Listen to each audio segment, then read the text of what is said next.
I think it's charming. It would seem... It's unfortunate, but I suppose this is where our investigation comes to an end.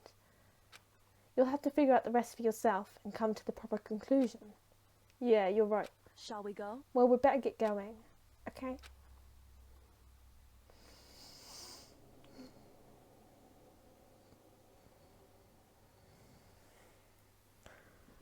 I think the point is that his voice is meant to be annoying. Like, you know, he is kind of the bad guy.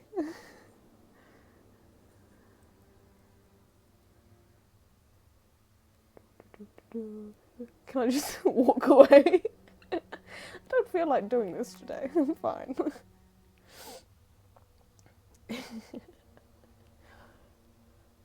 um,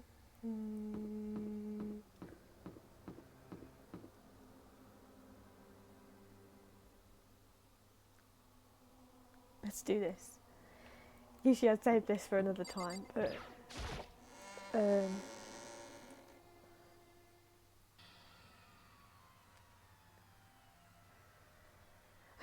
everyone had heard Monokuma's proclamation and they were gathered by the red door. And as soon as we were all there... Monokuma appears! It's your worst nightmare.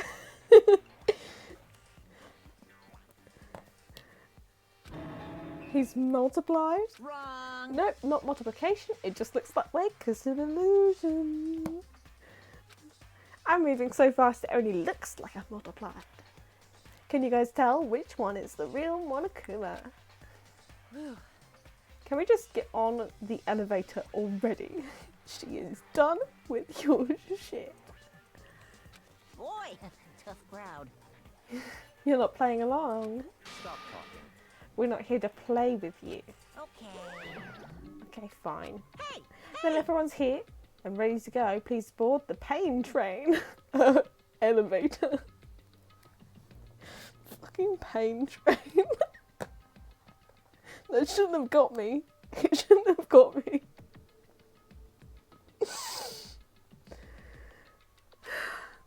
I'll see you guys down there. Let's go. Okay then, shall we?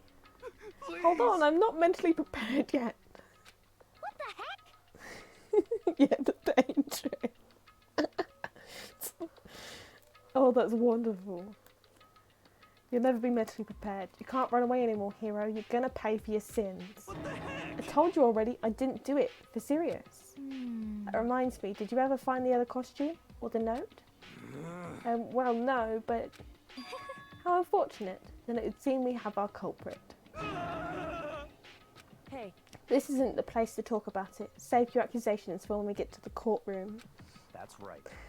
She's right. Let's get down there first, then the story can really begin. Yeah, good idea. That's right. I have to do it. I can't let whoever killed Hifumi and Taka get away with it. Celeste is being mean. For everyone who's still alive, and for the two that lost their lives.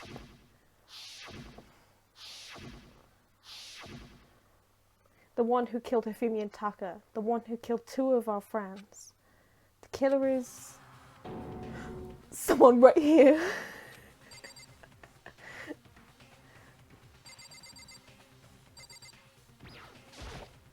Yes, yes. Come on, Big Mac, let's do it. It wasn't me, you gotta believe me. hey, The story begins when we get down there.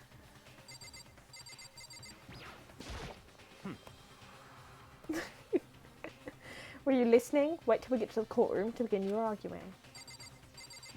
Celeste? It would appear the culprit has been confirmed. The trial will be over in no time. By the way, look at how few people are left. This is insane. They just drop like flies. Damn. I don't like Monokuma's carefree attitude. just the worst. Let's hurry up and go so we can make Hiro pay for his crimes.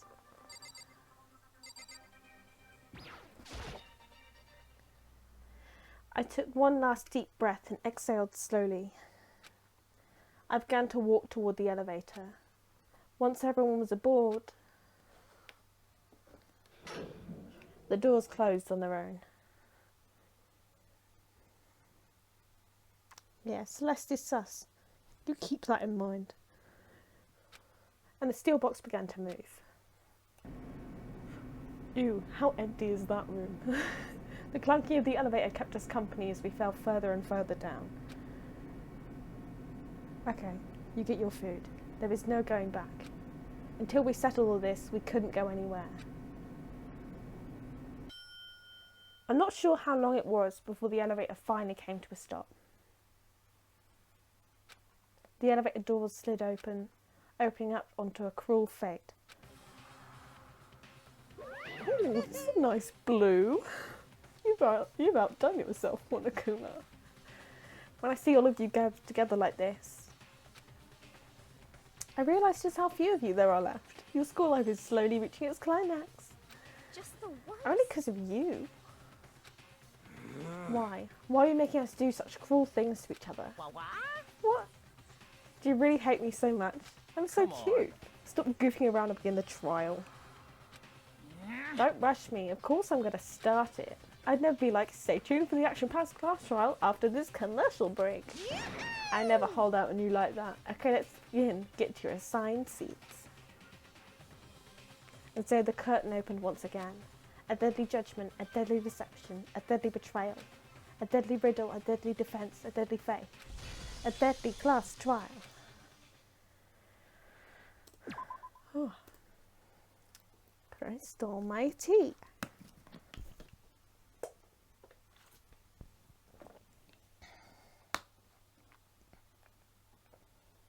You're back. It's alright, you didn't really miss anything. We just got out of the elevator. I should have more skills, actually. Algorithm I've got. Neural liberation. Focus gauge decreases more slowly during concentration and fever time. That's good. I have no skills.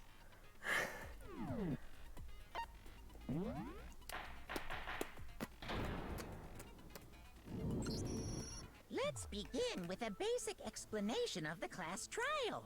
So, your votes will determine the results. If you can figure out who done it, then only they will receive punishment. But if you pick the wrong one, Then you fucking die. then I'll punish everyone besides the blackened, and the one that deceived everyone else will graduate. Now then, to begin with... We already know who did it. Was that? It was Hiro. He does not have an alibi for when the murders took place, and we found it in that Stop. suit. Shh. You're being too sus. You were too quick. Too quick on the shoot. Don't try and deny it. You killed them. I didn't. Someone knocked me out. I was asleep the whole time. I don't know anything about it. Shut your murdering mouth, murderer! Who are you calling a murderer? I am sorry to say, Hiro, but we do have evidence. Blueprints for the suit. Parts we assume were used to build it. And all of it was found in your room. You have to admit, the evidence is quite compelling. It points to you as having created the suit and wearing it while committing crime after crime. How many times do I have to tell you? He's too dumb to do that though. I don't know. He's too dumb to kind of do something so set out, you know? Is Hiro really the killer, or before anything else we have to make that clear? Straight into it. Am I ready?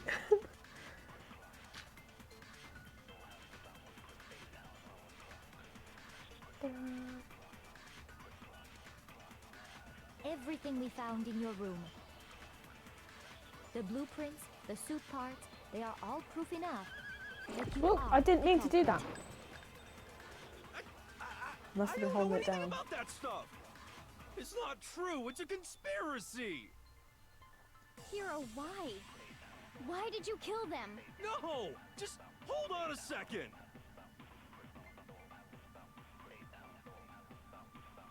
Oh, yeah, that. Okay. Everything we found in your room. The blueprints, The suit parts, Ooh. they are all Ooh. proof enough Ooh. that you Oh. are the culprit. Why did I struggle I so don't know anything hard? about that stuff! It's not true. It's Hiro, why? No! Just hold on a second! Everything we found in your room. The blueprints, the suit parts, they are No, what's wrong?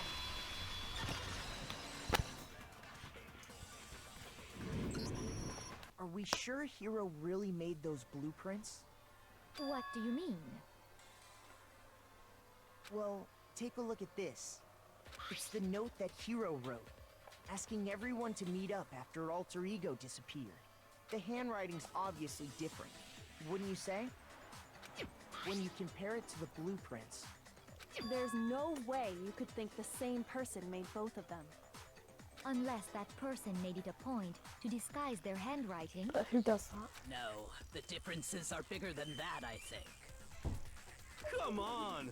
I'm not smart enough to think you tried to change my handwriting anyway. He's self-aware. So Makoto, are you saying you don't think Hiro's the culprit? That's exactly what I'm saying. He's not the only one. I think Hiro's innocent as well. Shocker. Then who was in that Robo-Justice suit? Is it like Hiro said? Was there really someone running around in a second suit? The suspicious individual hidden within the suit. Go ahead, Makoto. Tell them who it was. Of course, he passes it off to me. So? Who was in the Robo-Justice suit?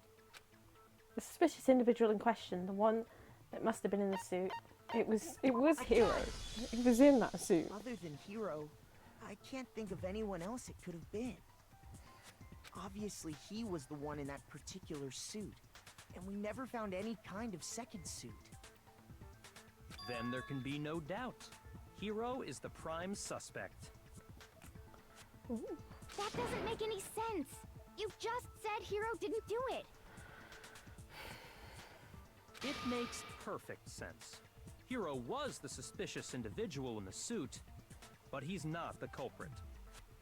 So what you're saying is... That's right. The culprit in this case has nothing to do with being in the Robo-Justice suit. Why are we letting him take the lead? What? Now that's a bold assumption. I forgot you were here. And what reason do you have to make such a statement? You do have a reason, yes? That was a bit passive-aggressive. Don't speak to me with that tone of voice, honey. Of course. But before we get to that,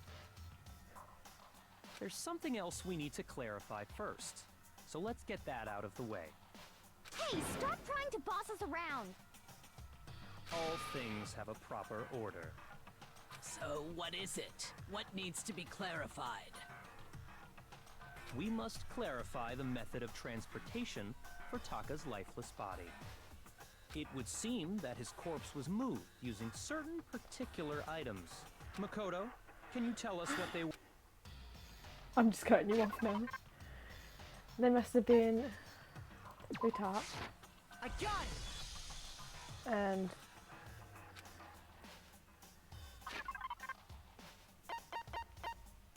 oh no. I got it! They were a dolly and a tarp, right?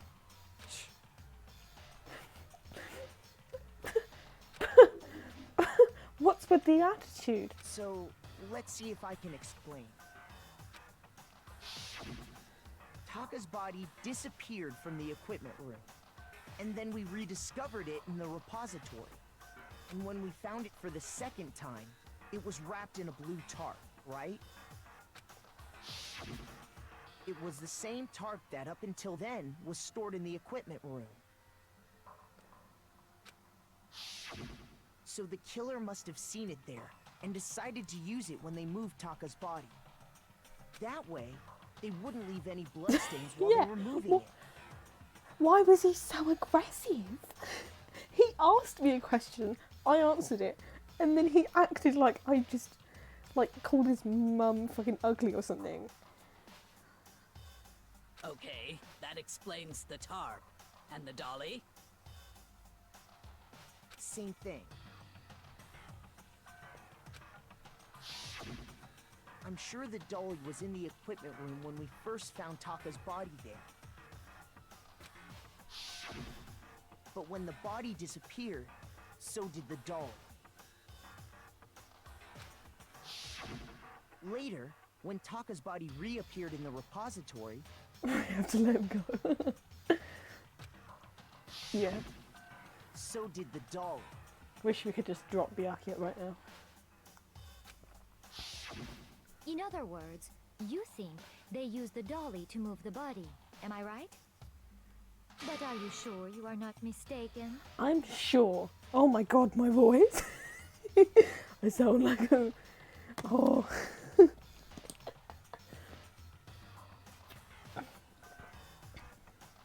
Oh.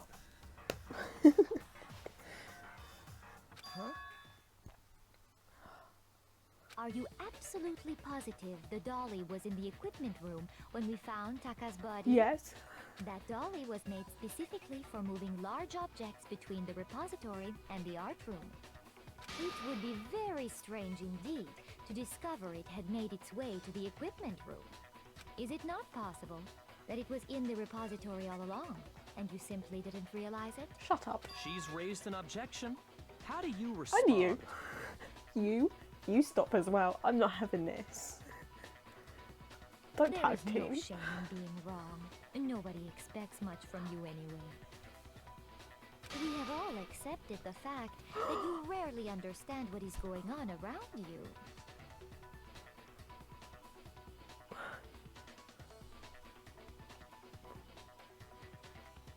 Bitch. You bitch. What the fuck?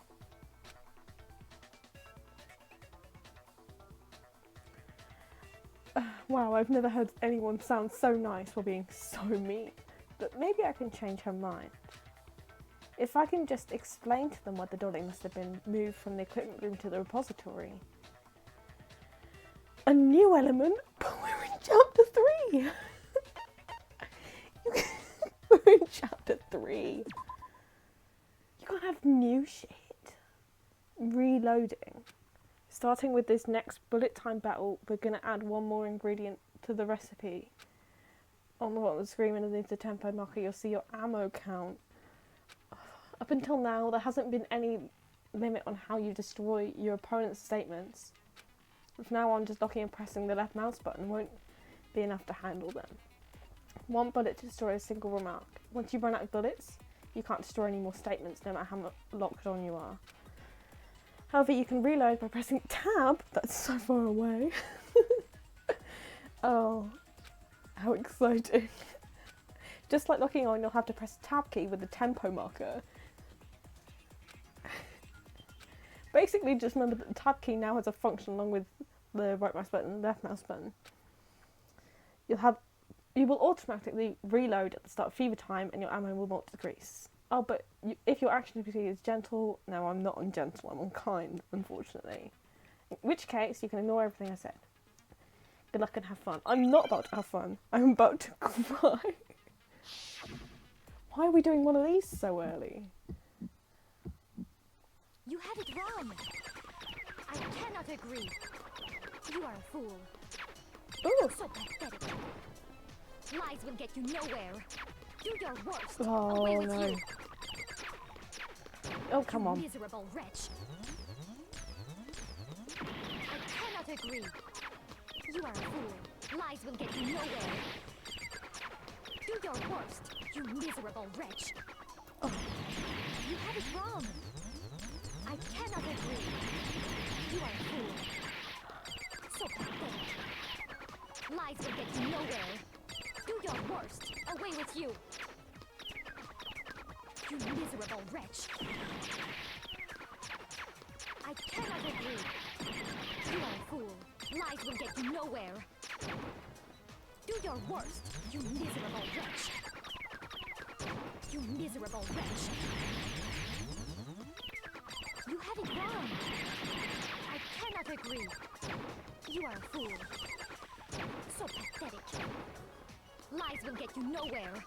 Do your worst. Away with you. Fucking hell. I cannot agree. This should prove it. What was that? If you're asking for proof that the dolly moved, I have it right here.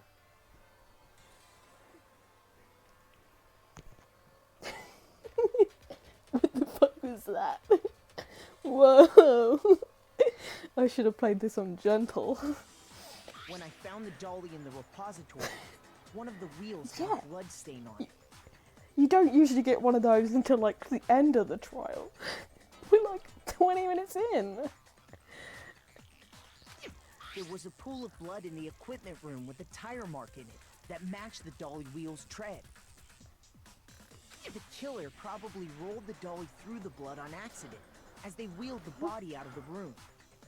And as the blood dried on the tire, they moved the body into the repository. So there's my proof that the dolly was used to move Taka's body. Does Celeste really hate me that much? Yeah. Well, anyway, that was just something we had to get out of the way. Let's get back to the main subject. Yeah, the subject of how Robo Justice didn't do it. Because if it's not a killer robot, then what kind of robot is it? I'm not sure that really matters. I'd be happy to explain why the occupant of the suit couldn't possibly be the killer. If you look back on how the body was transported, it will become immediately obvious. If I look at how it was transported, be clear why the person in the suit couldn't have done it. What does he mean by that?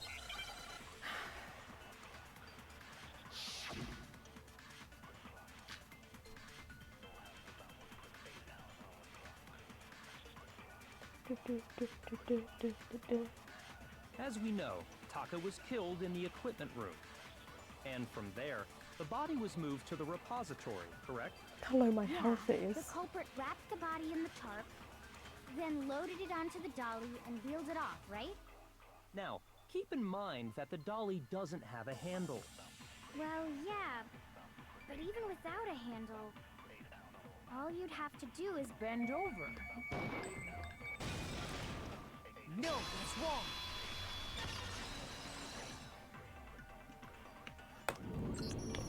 You're absolutely right that you could push a dolly without a handle if you stoop down low. But if you were wearing that suit, do you think you could actually get into a position like that? What do you mean? Think back to what you said when we were all checking out the suit together, remember? I'm blind as a bat in here. Can't see my feet at all. Surprised you got anywhere in this thing. Telling you it wasn't me. But not to mention, you totally can't bend at the waist. It seems like a pretty obvious oversight. When you're in that suit, not only can you not see your feet, but you can't even bend at the waist. Am I right about that? Now that you mention it, yeah. It seems like it'd be awfully hard to push that dolly if you couldn't bend over. Well, what's to stop you from simply pushing the dolly with your feet? When you can't even see your feet?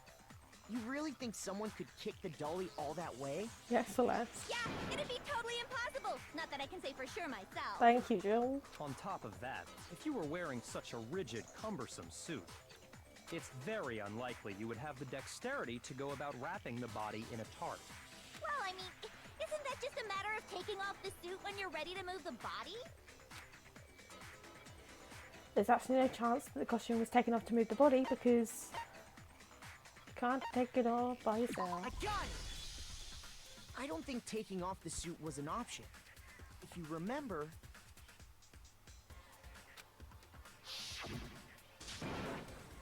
I don't know what's up with this thing, but I can't actually get it off. A little help? Why would you make something that you can't take off by yourself? I didn't make the stupid freaking thing. There's a clasp on the back that's keeping you from getting it off. It looks pretty sturdy. I don't think you can get it off on your own. You don't really have a choice. Let's help him. That's true. It seems impossible to put the suit on or take it off without help. Then, you really can't take it off by yourself? Hero wasn't just making it up? Of course I wasn't making it up. If he could have gotten it off by himself, I don't think he would have let us see him wearing it. Showing up in the suit was basically an invitation for everyone to suspect it. Yeah, that's right. So, it's really, really true that Robo Justice couldn't have moved the dolly? To be clear, whoever did move the body, it couldn't have been Hero in the robot suit, correct? No, wait. Just a second, if you please. Have you forgotten about the picture that I took? It's because you're fake, honey. Look at it. That's You fake all as got fuck. a good look at it, did you not? The image of Hifumi being dragged away by Robo Justice? If whoever was in that suit is not the culprit, how do you explain that? Besides, do you remember what the now deceased Hifumi said?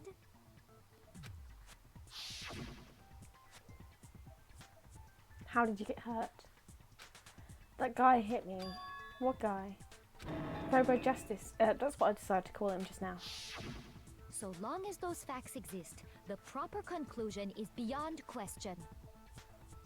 The individual inside the suit and the culprit are one and the same. It was Hero, without a doubt. Yeah, that's gotta be right. No, honey, don't listen. Hold on a second.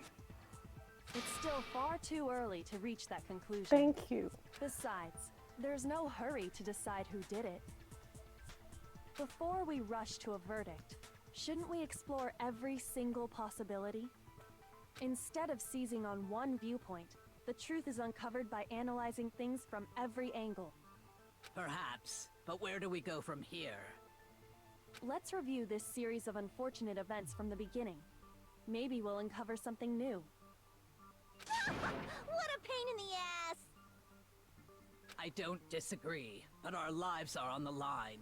If this is what it takes, we have to do it. Yeah. Plus, maybe we'll get to find out where the heck Kyoko was when everything went down. No, you won't find that out at all. All right then, let's take another look back at what happened.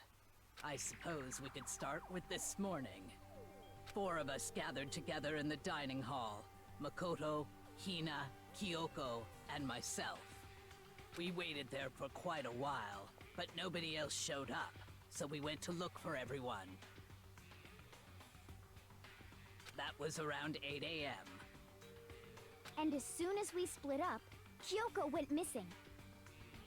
Soon after that, Hina found Celeste in the rec room and quickly came to get Makoto and me. It seems I was unconscious for about an hour after I was attacked by my mystery assailant. Whatever. I know it was an hour because I remember being attacked a little after 7. That was when we saw Celeste's picture and discovered that her assailant had been wearing a strange costume. As it turns out, it was Robo Justice. It also soon became clear that this same Robo Justice had abducted Hifumi. We were soon joined in our search by Byakuya and Toko, and then went on to find Hifumi in the library. He was injured, so we took him to the nurse's office and resumed our search for the suspect. But not long after leaving the nurse's office...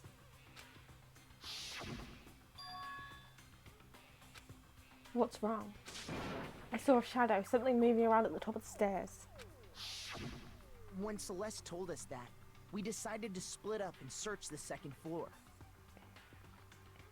And soon after that, I saw someone moving around on the 3rd floor, and I yelled out to everyone as soon as I did. Celeste, what's wrong? That was a rather intense scream for someone like you. I saw him, the strange costumed man. He ran off as soon as I screamed. I was blocking the stairs. Sorry, I got a message. I got a message from my friend saying good luck on the streams. Bit late. So he headed further down into the hallway and disappeared. And then...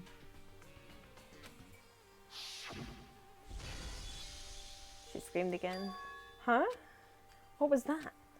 That came from downstairs. That must have been... Hifumi, he's in the nurse's office. This is bad.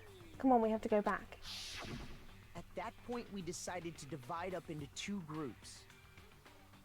Celeste, Hina, and I went back to the nurse's office, while Sakura, Byakuya, and Toko chased after the suspect.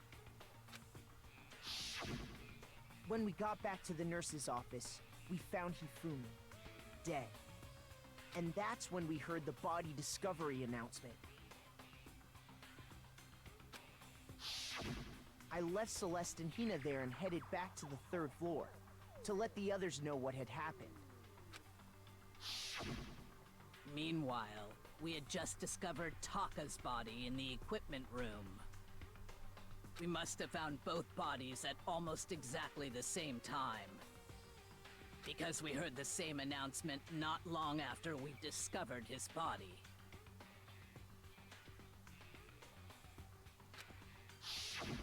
And that's when I told you guys about Hifumi. Oh?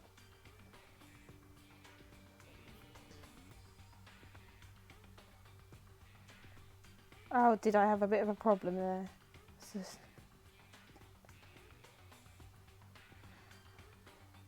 I was like, what's going on?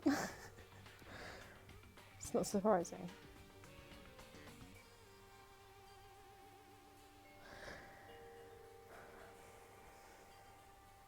Oh, yeah. It's not surprising. Well, didn't really miss anything as far as I'm aware, so... Then the three of us headed for the nurse's office. But right after we left the physics lab, we ran into Celeste, who'd arrived after us, and she told us something very surprising.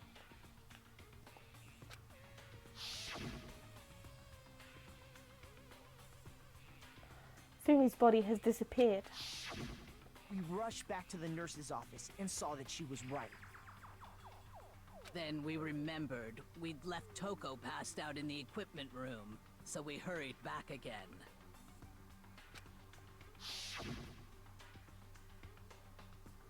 This can't be happening. Are we hallucinating all this or something? But when we got there, we discovered that now Taka's body had also gone missing. Next thing we knew, we were searching the school for 2 missing dead bodies. And after some time... Celeste informed us that she'd found the bodies, and we all headed to the repository, which is where we rediscovered the corpses.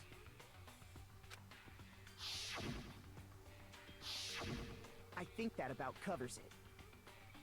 I see. The whole thing sounds exceptionally complicated. Yeah, it's ridiculous. It certainly seems to me that these are not a simple series of connected events. Okay, well, if that's true, then what? Rather than a single series of events, I think we have to consider each murder a separate situation. And from there, we can uncover the contradictions surrounding all of them. Now then, let's get started, beginning with what happened to Taka. The contradictions hidden in what happened to Taka.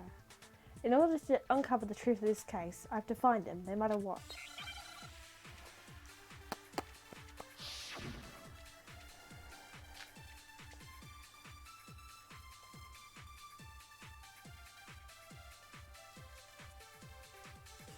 So, regarding Taka's death, I wonder if he died before Hifumi, or perhaps it was after? We already know what order they were killed in. Taka came last. What makes you say that? Because of the numbering of the Justice Hammers. It's true that Hifumi was killed with Justice Hammer 3, while Taka's death came from a swing of Justice Hammer 4. See? So it's obvious Taka came after. Numbered, but were they really used in that order? So, regarding Taka's death, I wonder if he died before Hifumi. Or perhaps it was after. We already know Taka came last. What makes you say that? Because of the numbering of the Justice Hammers. No, I didn't mean to do that. It's true that Hifumi was killed with Okay. Justice Hammer 3, while Taka's death came from a... See? So it's obvious Taka came... So, regarding, I wonder if he, or perhaps it was after. We already know what order they were killed in. Taka came last. What makes you say that? Because of the numbering of the Justice Hammers. It's true that Hifumi was killed with Justice Hammer 3, while Taka's death... See? So it's obvious Taka came after. So, regarding Taka's death, I wonder if he died before Hifumi, or perhaps it was after. We already know what order they were killed in. No, that's wrong.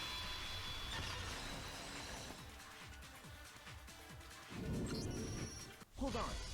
There's no reason to assume that the hammers were used in the same order as their numbers. If anything, that's just another way the killer tried to disguise their actions. So you're saying the culprit wanted us to think the hammers were used in order, But they but just in switched it up. reality, to Taka fuck it was up. killed before Hifumi? Okay then, let's see the proof. Evidence that proves Taka was killed before Hifumi. There's something that relates to what time he must have died. Oh, oh, we're doing Hangman Gambit. Okay.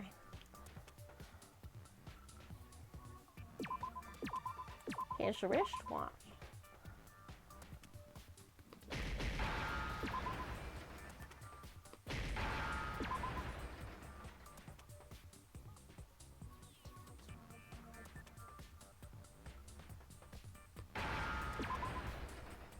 Come on.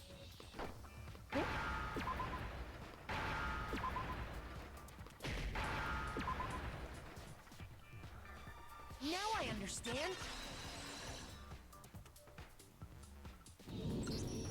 I've got it. Taka's wristwatch. See? Look.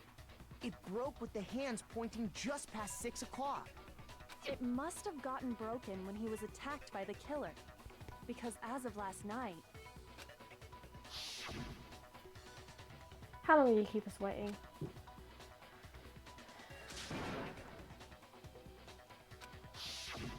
so if it wasn't broken after 6 last night, then he must have been attacked around 6 this morning. And that would be his official time of death. But if that's true, then he was killed well before Hifumi. And before Celeste was attacked this morning, which happened around 7. That's right. Taka was killed before any of the other incidents took place. That simple fact slipped past all of us. We made the wrong assumption about the order of events, all because of those justice hammers. That's exactly why the culprit wrote the numbers on each hammer and had them increase in size. That way, when we saw how they were used in each incident, we'd easily make that wrong assumption. Now, if Taka was killed around 6, then everyone's alibis for his murder go out the window. Because when he was killed, we hadn't met up in the dining hall yet. That may be true in the case of Taka's murder. But all of our alibis still hold true for Hifumi's death. That's right. With him, at least, we're all safe.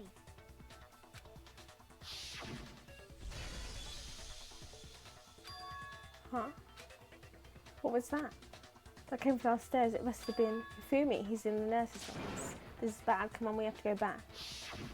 When we heard Hifumi screaming, we were all together. Except for Hiro and Kyoko. Then we all ran down to the nurse's office, and that's where we found his body. That's totally true! We're all in the clear! Oh, I know! They must have recorded him screaming on a tape or something, then played it later on! If that's true, where's the tape? Yeah, hero. Jesus I don't know. Christ. Don't just go making stuff up. Yeah. Anyway, we all have rock-solid alibis for when we heard Hifumi scream. Since all of us were there together, clearly none of us could have killed him. And it does not stop there.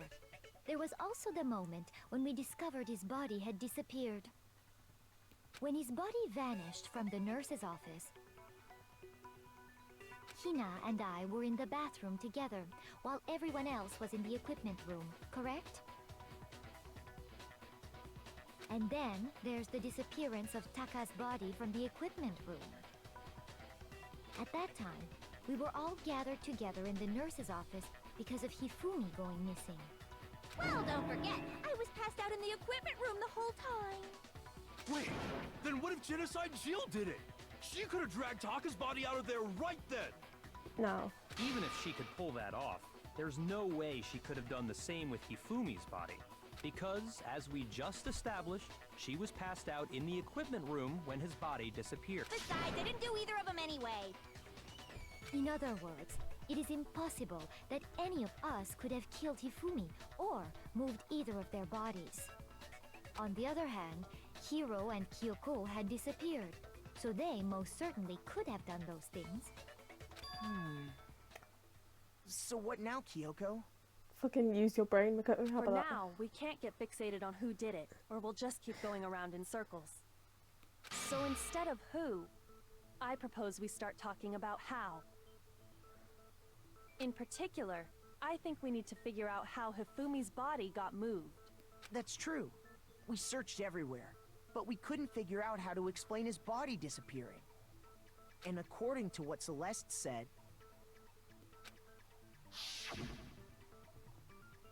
We could not have been gone for more than a minute or two there. So then the killer was able to get in and move Hifumi's body in that short amount of time. It would seem so.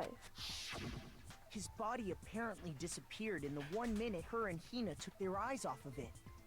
But to carry that much weight from the first floor up to the third in that short amount of time?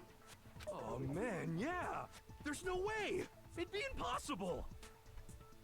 Well, what if I told you there was a way to make the impossible possible?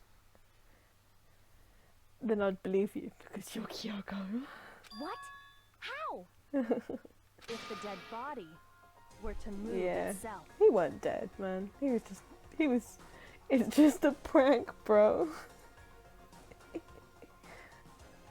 just a prank. The dead body moved on its own? It's just a prank, bro.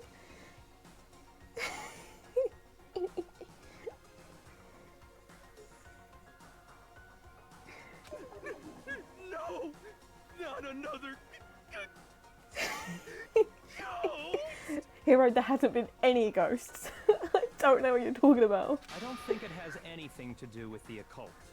I think what she's implying is That it's just a prank, bro. we thought Hifumi was dead, but perhaps in reality he was still alive. He was alive? Yeah. Are you saying Hifumi wasn't carried out of the nurse's office, but simply walked out on his own? Yeah. But I mean, we found his body. He was dead. Perhaps he was simply playing dead. That it isn't possible. Shut up, Celeste. The idea that Hifumi was still alive. Is it really possible?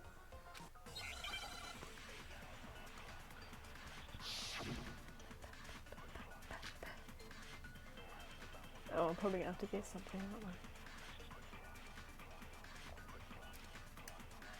Are you saying that when we first found Hifumi in the nurse's office, there's a chance he was actually still alive? No, it is impossible. Hifumi was dead, without a doubt. And you know that how? Surely you heard the body discovery announcement along with the rest of us.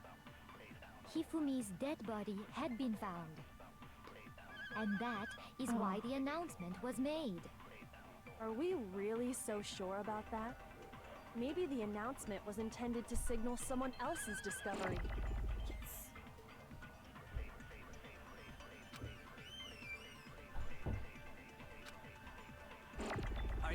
saying that when we first found Hifumi in the nurse's office, there's a chance he was actually still alive? No, it is impossible. Hifumi was dead, without a doubt. And you know that how? Surely you heard the body discovery announcement along with the rest of us. Hifumi's dead body had been found. No, that's wrong.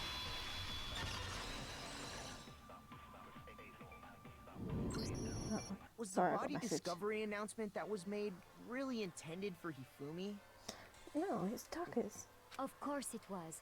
The announcement played right after we discovered his body. Maybe. But that was also the same time that Taka's body was found. That's right. It wasn't long after finding his body that we heard the announcement. So there's a good chance we've made a mistake in there somewhere. I think we've confused whether the announcement was for Hifumi or Taka.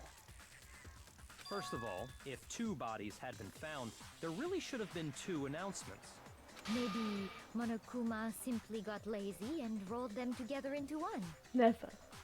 My boy would never get lazy. What do you say, Monokuma? Any comment? Yeah, Monokuma, she just called you a lazy little bitch. Well, it's a very sensitive issue, so I can't go into too much detail.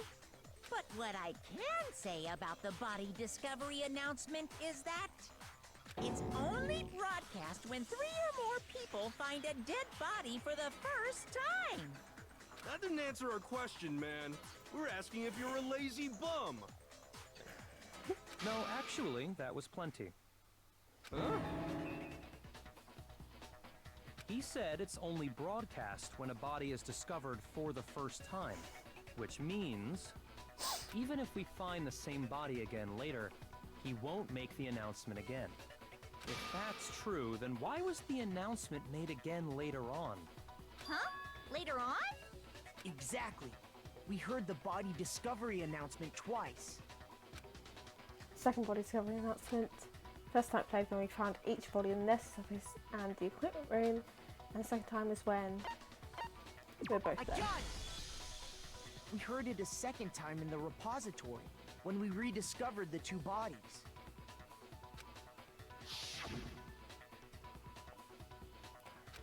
Body announcement. Body's been discovered. Yay. It didn't seem weird at the time, but it contradicts what Monokuma just told us, doesn't it? Exactly. If we were actually rediscovering both bodies, the announcement shouldn't have played. And in reality, when the 2 dead bodies were rediscovered, one of them was actually being discovered for the first time. So, when we found Hifumi the first time in the nurse's office, he wasn't actually dead yet. Meaning, he wasn't actually found dead until we came upon him in the repository. And that's just part of it. There's one other thing that leads me to believe he was still alive in the nurse's office. Oh, I know! Do you? Because he was super good at playing dead! Oh. Bada bing, bada I boom! was expecting a good answer, but no. That is the worst logic I have ever heard. Oh. But honestly, I do not think there's anything that can prove he was still alive. Okay then, let's take another look at the events surrounding the discovery of his body. Then it should become clear whether he was really alive or not. This whole thing is pointless. Must be proof that shows Hifumi was still alive. I have to find it and show it to everyone.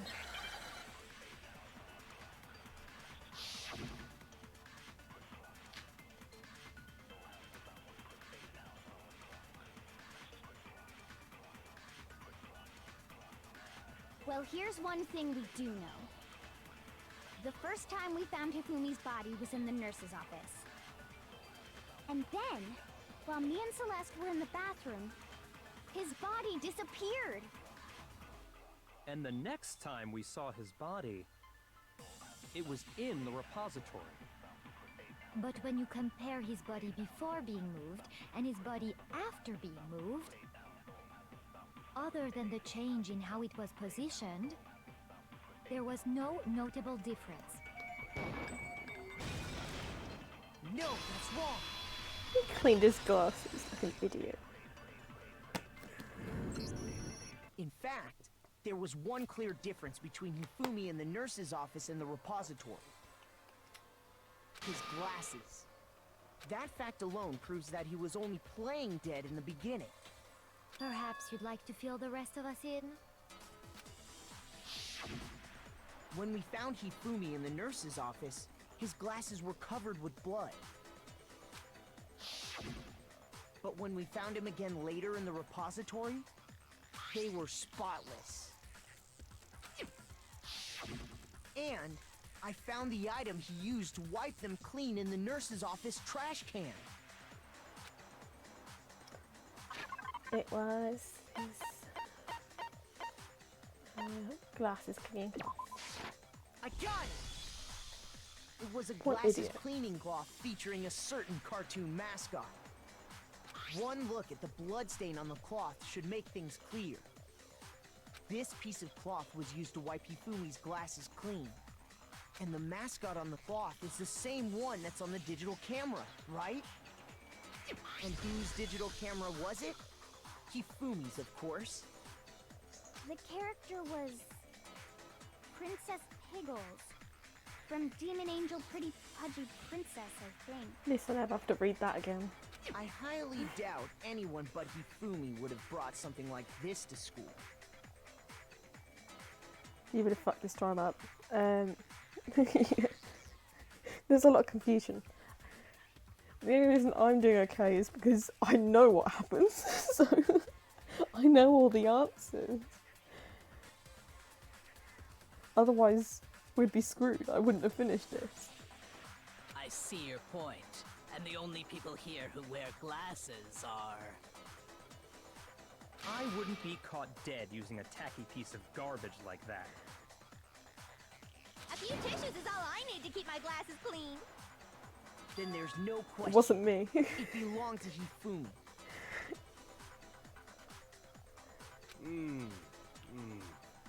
So what you're saying is... what exactly? What I'm saying is, the blood on his glasses was wiped away using his own glasses cleaning cloth. Because he's an idiot. Even if that is true, it does not mean he wiped the blood off himself. But who would benefit from a clean pair of glasses other than the glasses owner? That's a good point. Then it must have been him, right? So let's assume that Hifumi was still alive in the nurse's office. He pretends to be dead. Then when he's alone, he wipes his glasses clean so he can see. Then he stands up and walks out on his own 2 feet. And with that, the impossible task of moving his copious corpse becomes possible, wouldn't you say? She's so smug. She's like, I know it. But then, if he was just pretending to be dead, She saw the crime scene for like 10 minutes and she figured this shit out. It's insane. what was with all that blood? Was it paint or something? The fridge in the nurse's office contains packs of blood for emergencies. He probably used one of those. He figured if he was gonna play dead, he should go all out, so he just dumped it everywhere! But he got crazy with it and had to wipe his glasses off when he was done! God, what an idiot! And Being if judged Hifumi by was still her. alive at that point, the disappearance of Taka's body is easily explained. It should be perfectly obvious who must have moved Taka's corpse.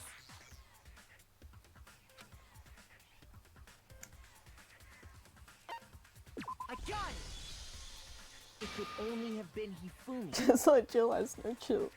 I need that on a shirt. While we were all gathered in the nurse's office, he went to the equipment room and took Taka's body. That also explains how the door to the repository got locked. The door was locked? Well, after the bodies disappeared, we all went looking for them, right? So me and Sakura headed for the repository. But when we got there, the door was locked. And the repository door can only be locked from the inside. Which means When Hina and Sakura got to the repository, someone was already inside. And it could only have been Hifumi, who just finished stashing Taka's body there. He convinced us all he was dead, and when he saw his chance, he dragged Taka's body to the repository.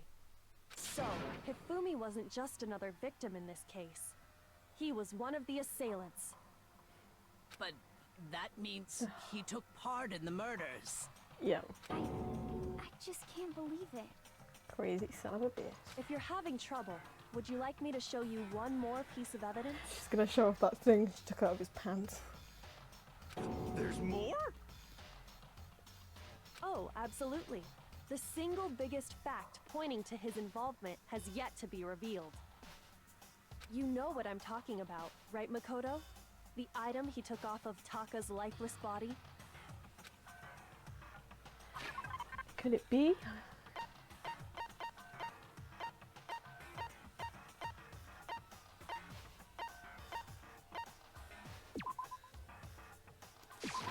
I got it! Yeah. You're talking about the note Hifumi had hidden away, aren't you? Hidden note? That's right. We found it stuffed in his pants. What? In his pants? Yes, his pants. Okay, well, forget about the pants for now. Take a look at what the note says.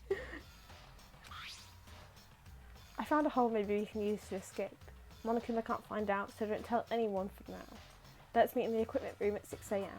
Ah, that's the note I was telling you about. The one that told me where to go. Huh? Wait, this one's a little different.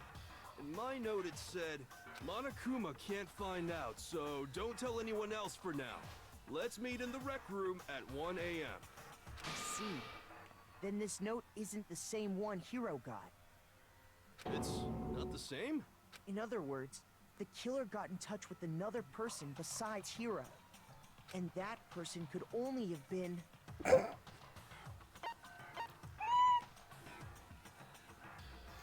got it! That's right! Taka!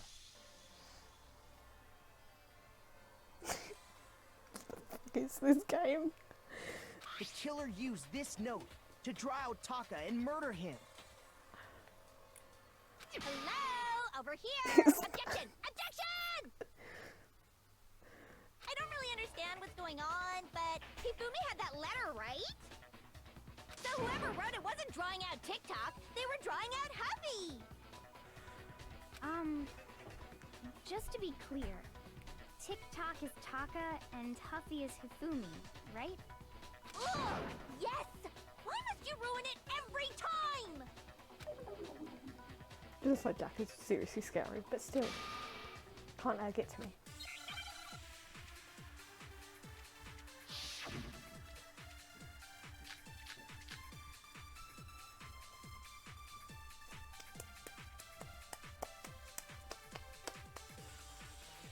Huffy had the note, right? Then the person it was intended for must have been Huffy! But remember what the note said. What time did it say to meet? 6 AM, I believe. The time doesn't matter! The note has nothing to do with TikTok! No, that's wrong!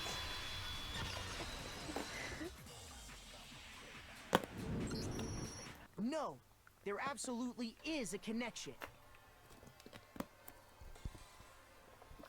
What the hell are you talking about? The note said to meet at 6 AM, which is the same time Taka It does. was murdered. It does have some bangers, this game.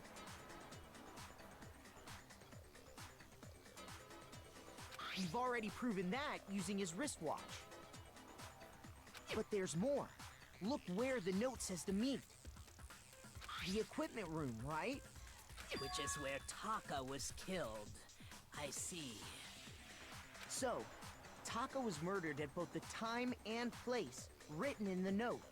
I think that should be plenty to show that this note was definitely meant for Taka. Well, when you put it like that... No further objections! Then someone used that note to trick Taka, just the same as me.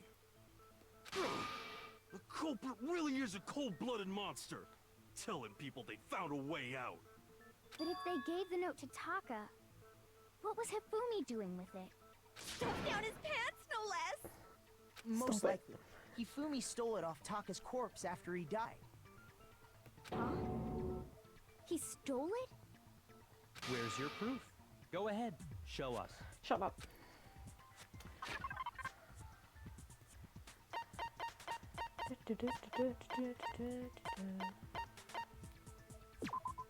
Oh, yeah. I got it! When I searched Taka's body, I saw that his lifeless hand was gripping a small scrap of paper. If I'm right about this, the sheet of paper this piece came from is... I knew it! It fits perfectly with the note we found hidden on Hifumi. Then Taka's scrap and Hifumi's note... Yup, they're from the same piece of paper. Hifumi had the note meant for Taka, while Taka's corpse still grasped a small piece of that note. There's only one way to explain it. Taka died clutching the note. Hifumi tried to free the note from his death grip, leaving behind only one small scrap. Did I get all that right? Yes. That means Hifumi knew the note was important. Exactly. Which proves that he was an accomplice in the murder. Whoa. You say that, but you'll never guess what.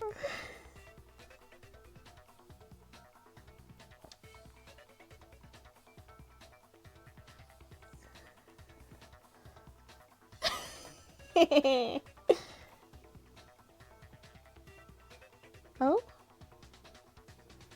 What?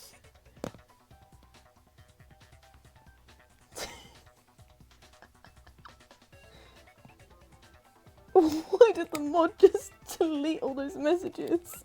What the fuck? Me and Nightbot need to have a fucking chat, mate. Yeah. After seeing all this, Hifumi was super involved in this whole I thing. know, Sure. what happened? I think I need to edit Nightbot a little bit. What was that?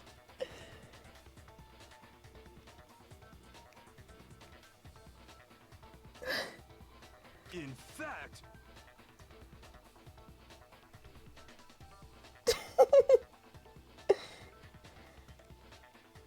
Yeah, Nightbot needs a good talking to. Jesus Christ.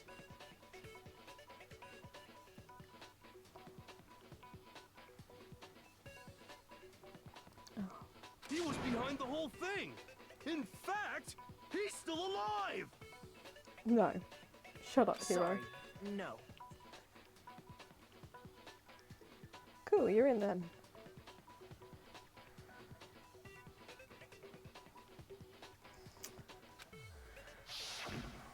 When we found him in the repository, Hifumi was truly and completely dead. The second body discovery announcement proves that. I broke the lid of this. So then, who killed Hifumi? Whoever know. did is the mastermind, the true killer. He was killed in the repository, so he must have been killed not long after transporting Taka's body. So, he must have been killed after Taka's body vanished, but before we found both bodies in the repository. During that time, we'd all split up and were searching for Taka's missing body. In other words, during that time, none of us have alibis. Wait, but me and Sakura were together. Stop trying to steal the spotlight, you stupid walrus! Who are you calling a walrus? What the fuck? Anyway, when they were killed bothers me too. But there's something that's been bothering me even more. And what might that be?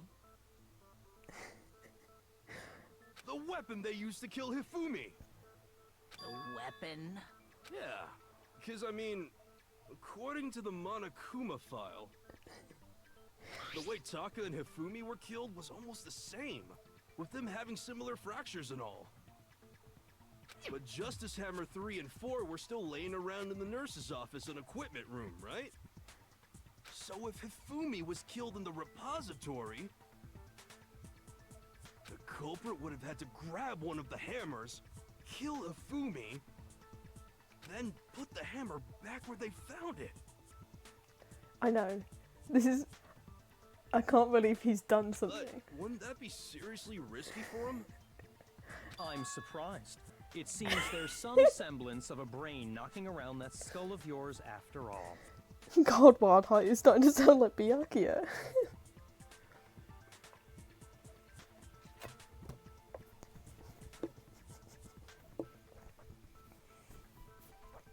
Hell yeah, it's packed in there good and tight. He's right, though. I don't understand it either. The Monokuma file makes it clear that they were killed using similar instruments. But if the hammers were already laying around those other rooms... So the question is, how could the culprit have gotten their hands on either of the hammers? Personally, I haven't a clue. So which hammer was used to attack Celeste? Number 1 or number 2? Those were accounted for in other rooms too. And I don't think either one is big enough to kill someone. Then, Is it not possible they used a different weapon? I don't think it is possible. They were both killed with the same kind of thing, right? So then, what was used to kill Hifumi? The weapon that was actually used to kill Hifumi. The whole picture surrounding this case won't become clear until we figure that out. Somehow I have to find the truth.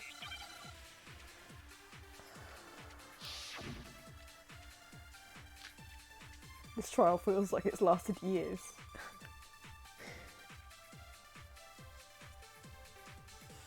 What was used to kill Hifumi? Was it Justice Hammer 3? Maybe Justice Hammer 4? Well, whatever it was, there's one thing we have to figure out. How was the culprit able to move around so freely with the weapon? How did nobody witness them carrying it? sounds like a Justice Hammer 5 is about to make its appearance! Oh, shit. Shoot! Oh yeah, I suppose. Two bodies are not running around. What was used to kill Hifumi? Was it Justice? Maybe Justice Hammer... Well, there's one. How was the culprit able to... How did nobody witness? Sounds like a Justice Hammer 5 is about to make its appearance! Check out murdergear.com/hammertime for more info! Well, one thing seems pretty clear.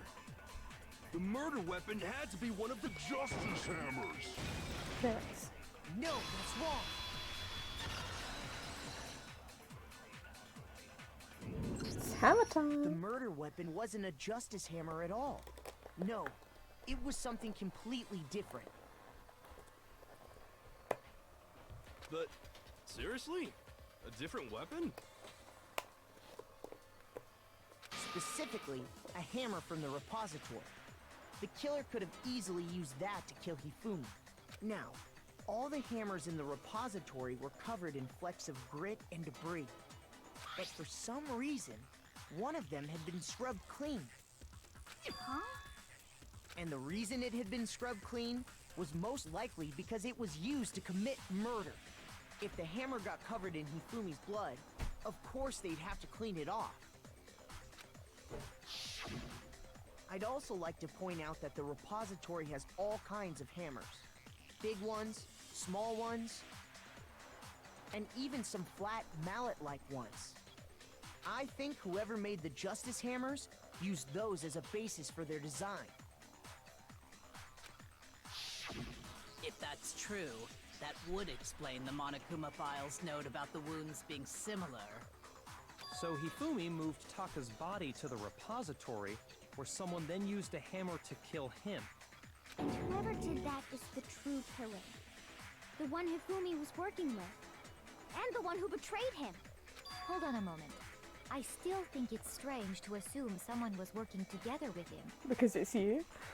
The way the graduation rule works, there is no benefit to helping someone else carry out a murder.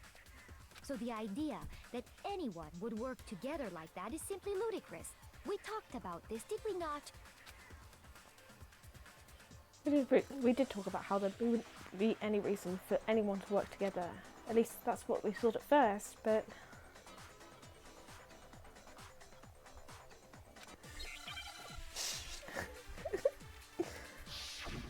I don't know what you're talking about, Wild Heart, man. Based on the rules that have been laid out for us, even if more than one person is complicit in the murder, only the one who actually carried out the act can graduate and survive. Assuming the rule holds true, it is simply impossible that two people work together on this. That is how the rule was explained to us. But that only really applies if there's one murder, right? In this case, however, there were two murders. Oh. Oh, you bitch. Based on the rules that have been laid out for us, Even if more than one, only the one who actually, assuming the rule holds true. It is That is how the rule. But that only really applies if there's one murder, right? In this case, however, there were two murders. That's what I needed. I don't know what you're talking about. I didn't say that.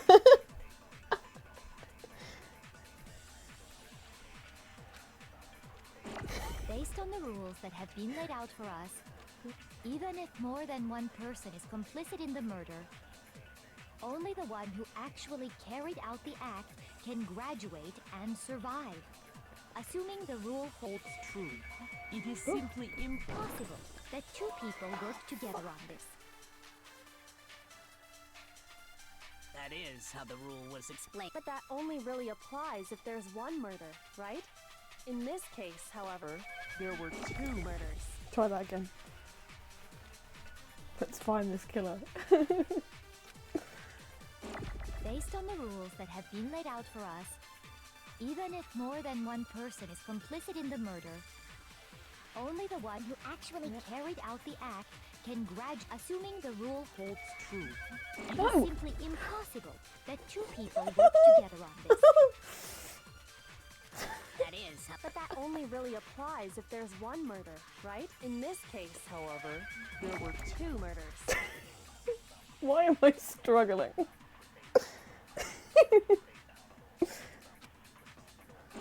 Based on the rules that have been It's laid okay, out for I can us, do even this. if more than one, only the right. one who actually carried out the act can graduate and survive. Assuming the rule holds true, it is. No, that's wrong.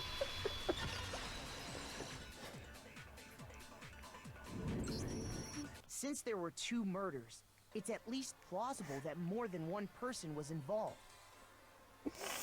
What do you mean? If there'd only been one murder, then yes, the idea of an accomplice isn't really worth considering. Naturally, if only one person can be saved per murder, an accomplice has no risk versus reward benefit. Risk versus reward benefit?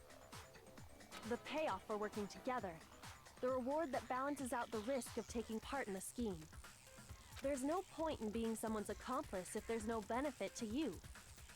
However, if there were some potential mutual reward for the risk, then cooperation becomes possible. You're saying that two people could act as each other's accomplices to commit two separate murders. I think that's what the true killer told Hifumi. They would each have an accomplice for their crime. And based on the case's events, Hifumi would have been the first one to act, murdering Taka. They made him carry out the first murder so he couldn't back out of helping them later on. So in this case, there wasn't one single person committing multiple murders.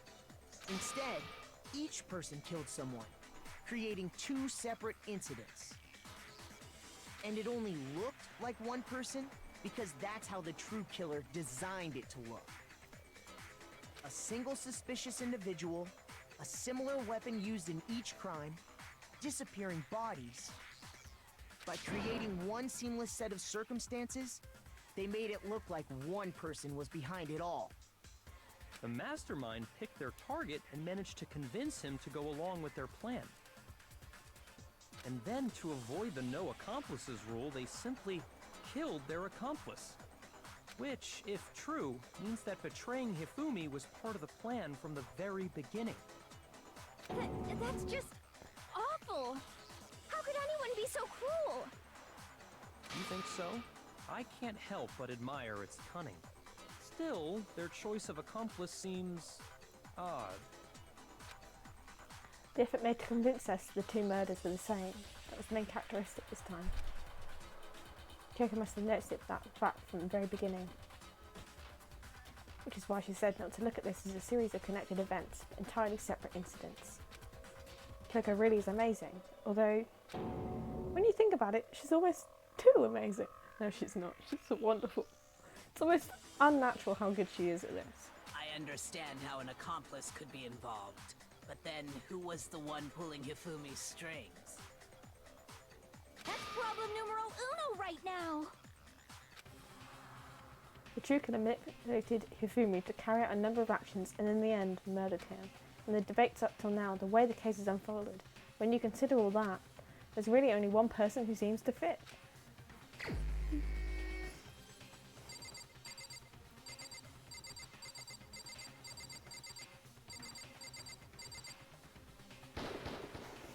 Here's my answer. It was Celeste. See, he said it wasn't me. Ah, so I'm the suspicious individual now, am I? I really do hate this kind of joke. A joke? I wonder. So what you are saying then, is that I specifically chose to work together with Hifumi. Yeah. The idea that I would choose to spend any amount of time interacting with him. This is my favourite bit. Her breakdown. That I would go within 10 feet of that shit for brains, that lazy, worthless, goddamn idiot! Pardonnez-moi. Just to be clear, there is evidence to support it. Is that so? It is. Throughout the investigation, there was certain behavior that was common only to the two of you. Considering what we've learned so far, it only further proves that the two of you were working together. What is it that only Hifumi and Celeste had in common? Counting a suspicious individual. The behavior they had in common has to do with the suspicious individual in the suit, doesn't it? The only ones who ever actually saw Robo-Justice firsthand were Celeste and Hifumi. Shush, the adults are talking now. You, sir, I have had enough of. How dare you?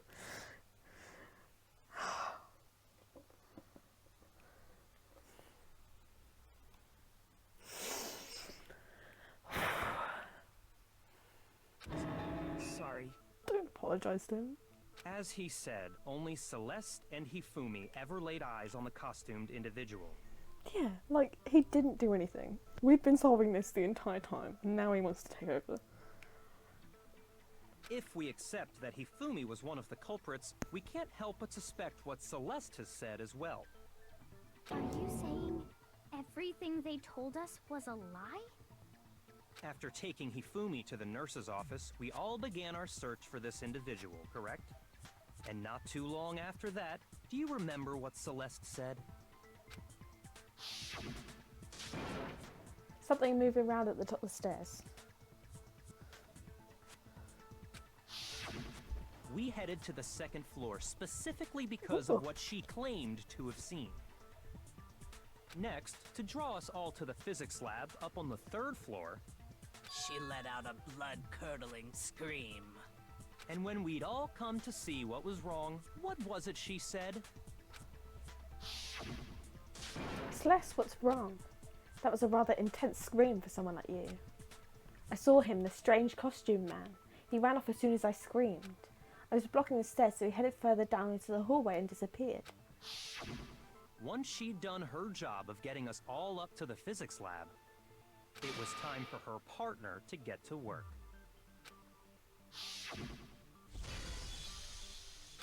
Huh? What was that? That came from downstairs. It must have been Hifumi. He's in the nurse's office. This is bad. Come on, we have to go back. It was to get us to divide into two groups. So that we would discover both bodies at the same time? In fact, Celeste was precisely the one who proposed that we split up. Then why don't we split into two groups? I'll lead the hunting party. That seems much more interesting.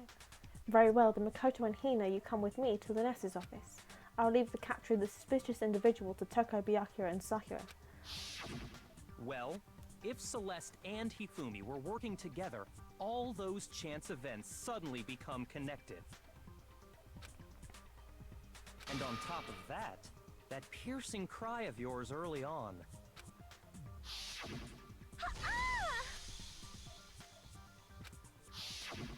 That was to signal Hifumi, wasn't it? It was your way of telling him, we're on the 3rd floor, everything's going according to plan. Why else would you let out a scream that could have carried across the sea? I just realized another strange thing. When we found Hifumi in the nurse's office, who we now know was only pretending to be dead. I certainly was not expecting this. I did not imagine that Hifumi would be murdered. Celeste, you were the first one to say he'd been murdered. You wanted to make sure we wouldn't have any doubt in our minds. Yeah.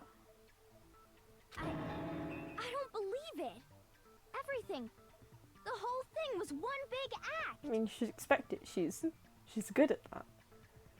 She's the ultimate gambler. They literally called her the Queen of Liars. So what she do? You were with Celeste when Hifumi's body disappeared, right? Yeah. I was feeling kind of sick, so Celeste took me to the bathroom. Wait!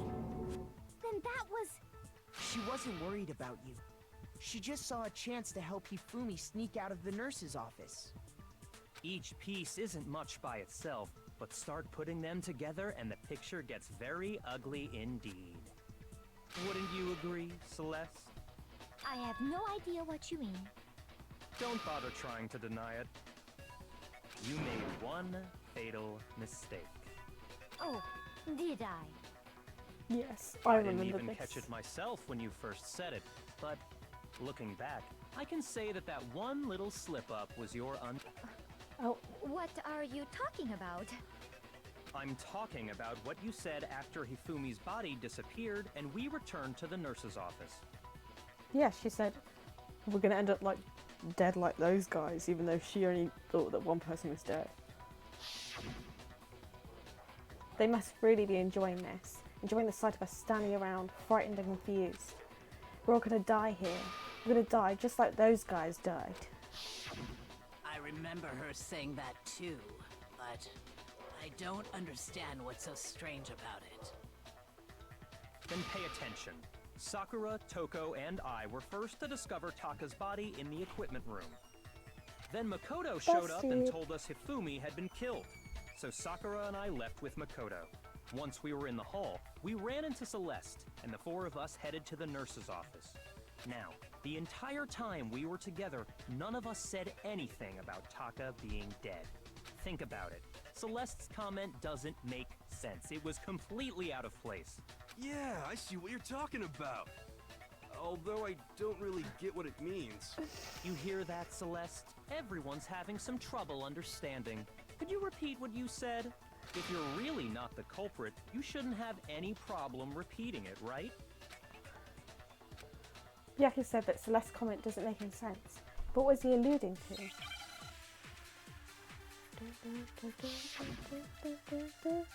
What am I doing now?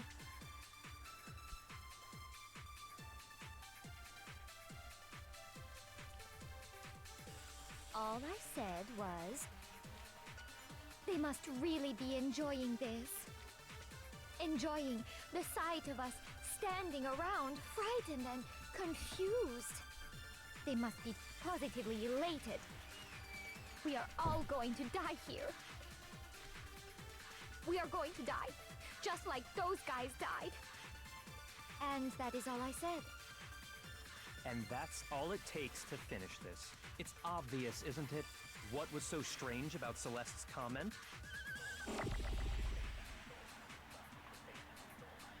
She should have only known about Hifumi's death. With that in mind, what's so strange about what she said is... All I said was, they must really be enjoying the sight of us. They must be positive. We are all going to die here. We are going to die. Just like those guys. No, that's wrong. Gotcha, bitch. Oh, right. that's a... There's no reason That's Celeste should great. have said, just like those Oh, guys man. died. That's a great idea. Fucking hell. I don't have anywhere to write that down. But remind me later. That's a great idea. When she said that, none of us had told her Taka was dead. Cheers. Exactly. And we didn't run into her until after we were all out in the hall. So there was never any chance for her to have seen his body in the equipment room for herself. So how did you know, Celeste? How did you know more than one person had been killed? And how did you know they were both guys? Because Kyoko had also disappeared, right? So she could have been dead too.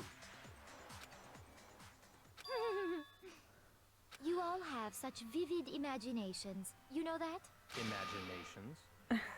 You claim that I was lying when I told you about the suspicious person I saw. Then what about the picture I took? How do you explain this picture of the costumed villain dragging Hifumi away? It has to be some kind of setup, right? So let's put the suit on, and then she used the camera's timer to set up the picture. Have you so quickly forgotten? You are the only one who could have possibly fit into that suit. Plus, I happen to know that this particular camera does not have a timer. In other words, it is an unassailable fact that this is a picture of Hifumi being dragged away. If everything I told you was a lie, how can this picture exist? Simple. Are we sure that's really a picture of the suspect dragging Hifumi away? Yeah, What could you possibly Exactly. mean by that? just holding him up. Surely there are other explanations than the one you've offered up. No, there is no other explanation. Other explanations. If it wasn't a picture of the suspect dragging Hifumi away, the only other possibility is... I got it! It's not a picture of the suspect dragging Hifumi away. I would say it's a picture of Hifumi dragging the suspect away. That's certainly within the realm of possibility.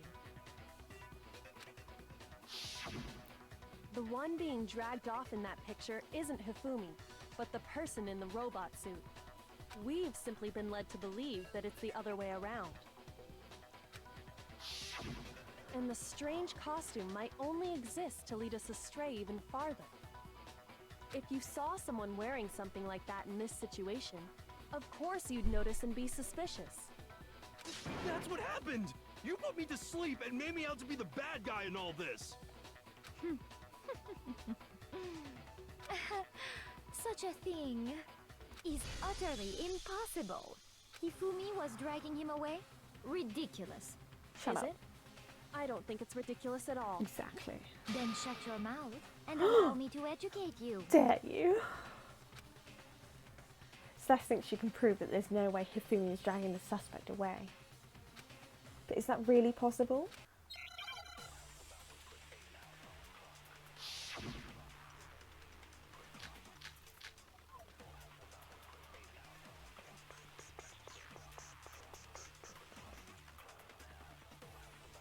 You dressed me up in that suit after I passed out! Then you just draped me across Hifumi and had him carry my weight! You tried to make me look like the bad guy! Like I said, ridiculous.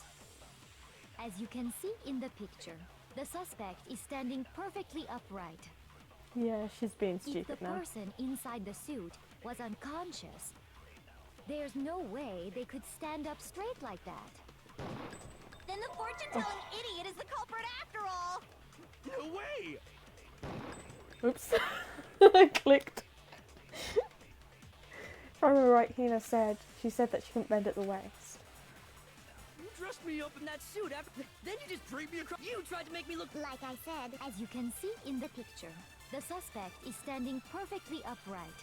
If the person inside the suit was unconscious, there's no way they could stand up straight like that.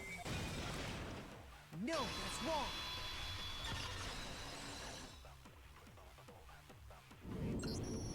No. Even if the person inside the suit were unconscious, they could still stand up like that. Because that Robo-Justice suit had a certain characteristic. You totally can't bend at the waist. Seems like a pretty obvious oversight. that's right. They totally made a mistake when they made it, so it couldn't bend at the waist. I'm not so sure that was a mistake. I think the suit was designed from the beginning to be used the way it was. Celeste and Hifumi took the suit they'd specially designed and stuffed Hiro into it. That's how they were able to fake that whole thing. The point of it all was to make us believe whoever was in the suit was to blame. Well then, I suppose this is checkmate. Checkmate?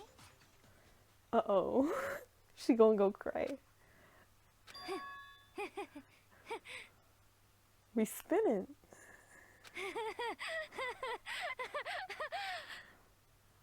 Don't make me laugh, you idiot. What do you mean, checkmate? I love it when her voice changes. Celeste? Clearly, you want to cram me into your little guilty box. Well, there's one little problem. Have you already forgotten what Hifumi told us as he lay dying?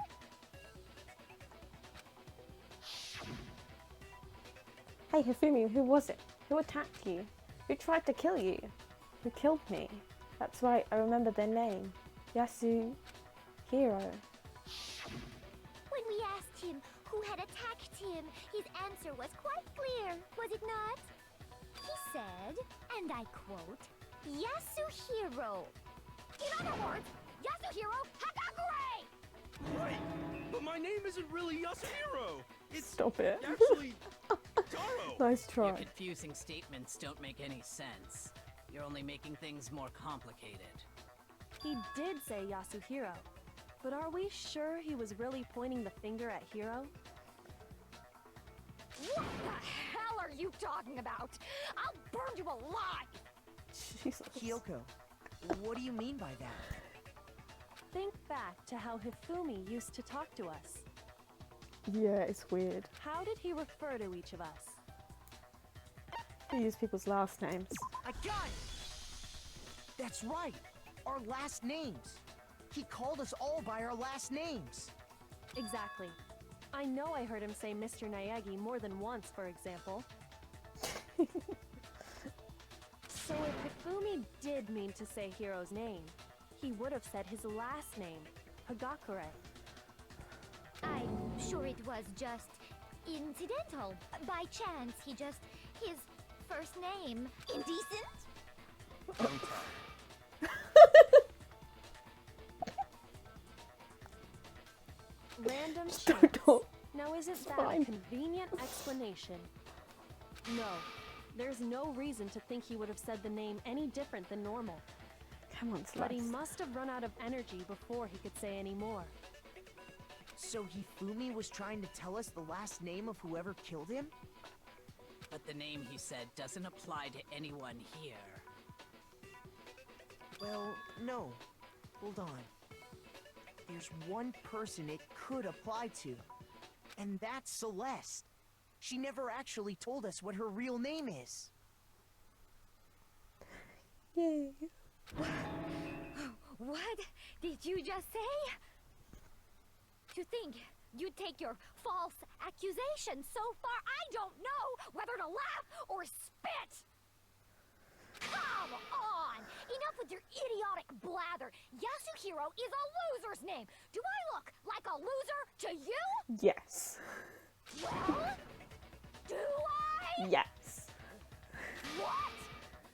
I think I've earned the right to be a little on edge. Would not call that a little. Okay, then fill us in. What's your real name? Make sure your ear holes are wide open and listen up! My real name is Celestia Ludenberg. Could you please stop making me repeat myself over and over again? Celeste still won't give it up, so then I have to do something to make her accept it.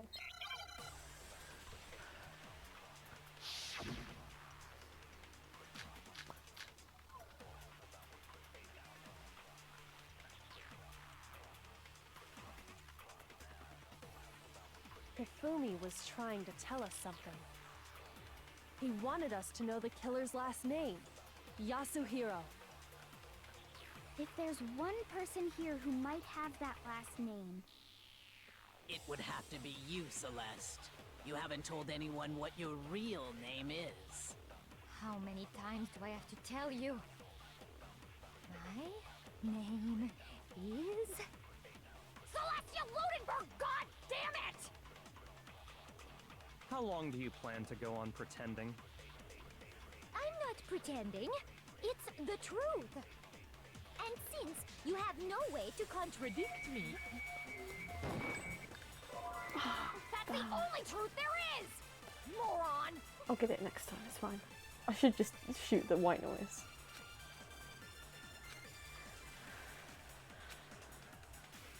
Hifumi was. He wanted us to know the killer. If there's one person. It would have to be you, Celeste. How many times? Celestia Ludenberg! God! How long do you plan to... I'm not pretending. It's the truth. And since you have no way to contradict me, that's the only truth there is! Moron! I'm gonna kill you. Hifumi was. He wanted us to know the killer. If there's one person. It would have to be you, Celeste. How many times? Celestia Ludenberg! How long do you plan to go on I'm not pretending. It's the truth. And since you have no way to contradict me, that's the only truth there is! Moron! Hifumi was I love trying this to tell game. us something. He wanted us to know the killers. If there's one person. It would have I'm to just be so you, uncoordinated. How many It's my times? own fault. Celestia Ludenberg! How long do you plan to go on? I'm not pretending. It's the truth. And since you have no way to contradict me, No! I did that on accident, but it's okay.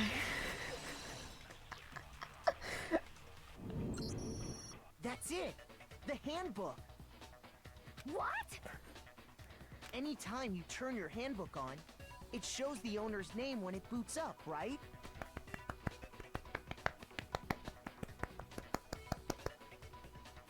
Monokuma told us all about it before.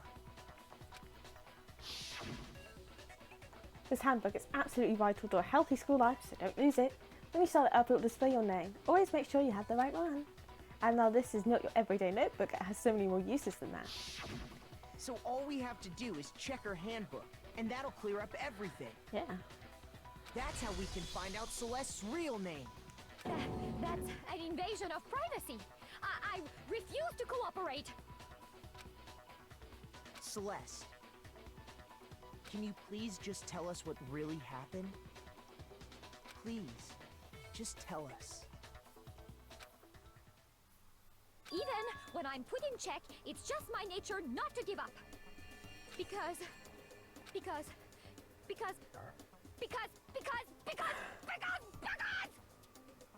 until the game's over, you never know what might happen. Fine then. Let me settle it. No, I'm not ready. Let me go over the case again, from the this beginning, one. and shed light on Because. all your Because. crimes. And that'll bring everything to an end.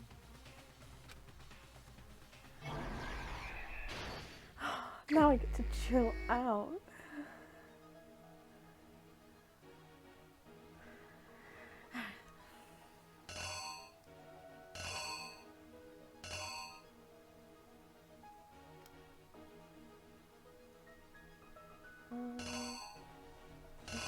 We're going fast. Let's go to this one.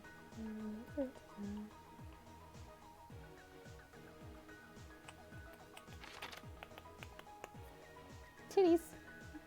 Yep, the titties are back.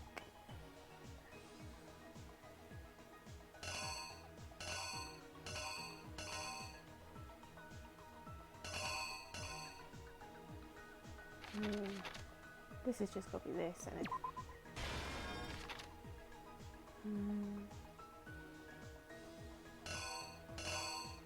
That's 1 AM. And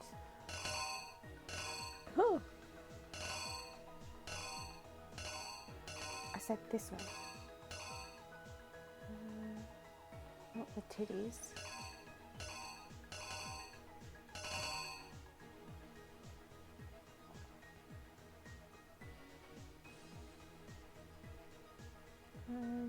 Maybe that. Oh.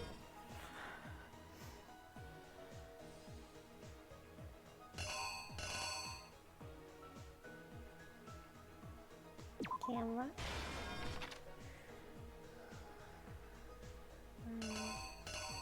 A wristwatch.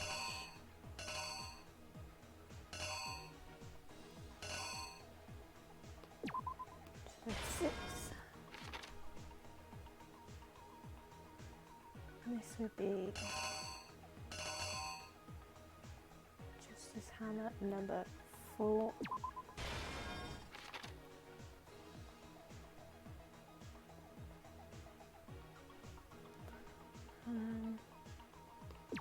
This is Justice Hammer number 2. And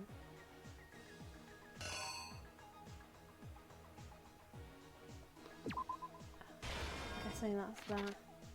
Number 3, and then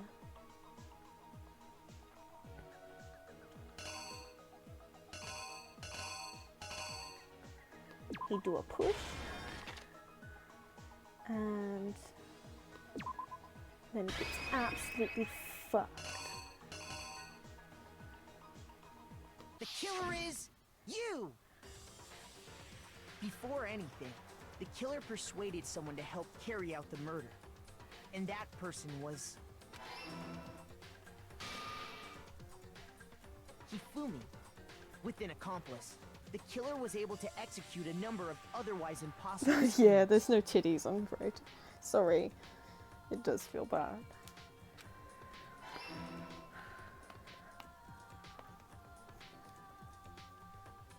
First, they convinced someone to meet them in the rec room last night at 1 in the morning.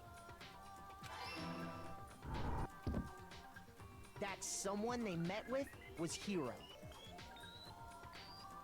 The murderous duo Looking like intended to pass Bigfoot. Hiro off as the prime suspect.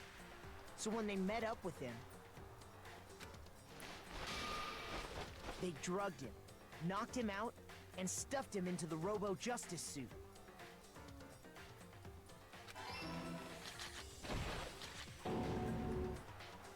Next, Hifumi positioned himself to make it look like Robo-Justice was attacking him. While the killer used a digital camera to take pictures of the assault. They did all this just to create evidence that would put the suspicion on Hiro. When they were done with him, they shoved him, still unconscious, into the pool room locker.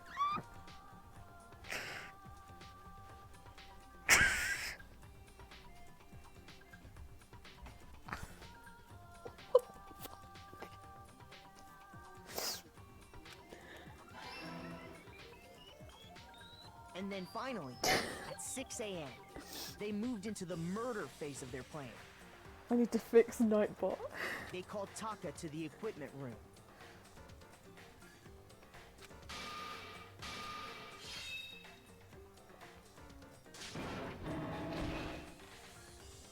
And that's where Hifumi killed him, making it the scene of the first murder.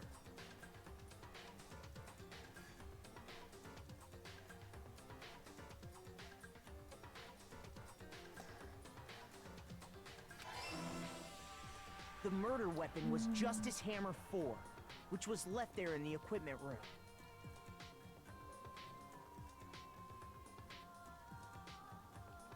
The reason hammer number 4 was used was to create confusion about the order of the crimes. I've got the money to send you, but I don't have a card reader. So? So I'll get it sorted. Okay. I might have to give it to you in cash. Jesus Christ, why would you do that? Well, I don't have a card reader to transfer money. We'll sort it out later. Actually, I can get Dad to sort it out. I can send the money to Dad. You can then transfer the money to my other account, and then I can send it to you. Yeah. I'll get that sorted, alright? Yeah. Yeah? Yeah. Happy with that? Then you'll have it. Yeah. You did drop me in shit though, and I'm now single. Are you? Yeah. What? Yeah. Oh my god, I'm so sorry. What? Furious. What happened? Everything. Oh my god. You don't want to buy a PS4 though, do you? You didn't do it.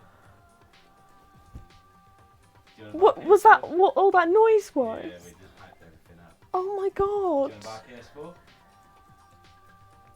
Is that how desperate you are? No, I've got loads of money. No, I don't need a PS4. To be honest. Alright.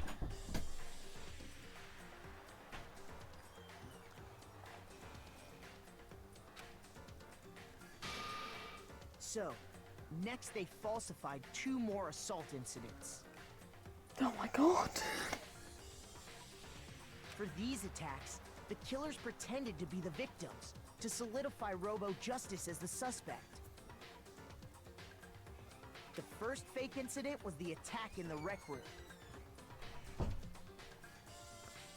There, the killers wanted us to see Justice Hammer 1 and the Robo Justice pictures they'd taken. I think I stopped. I think I stopped Nightbot, and yeah. That's not how I was expected to find out. They wanted to make sure we bought the surprise attack story. What a stream. The second fake incident was the attack in the library. This time, they planted Justice Hammer 2 and an injured Hifumi to sell us that story. With these 2 incidents, the killers were able to create a certain preconception in our minds. That the suspect was increasing the size of the hammers Don't and worry. attacking people in order as they did. Once this, once this class trial's done, I'll be out. It's fine. Oh my god. It's just not how I was expecting to hear that We fell right on the into their stream. trap and started looking In the for middle the of a suspect murder. based on that. But Oh.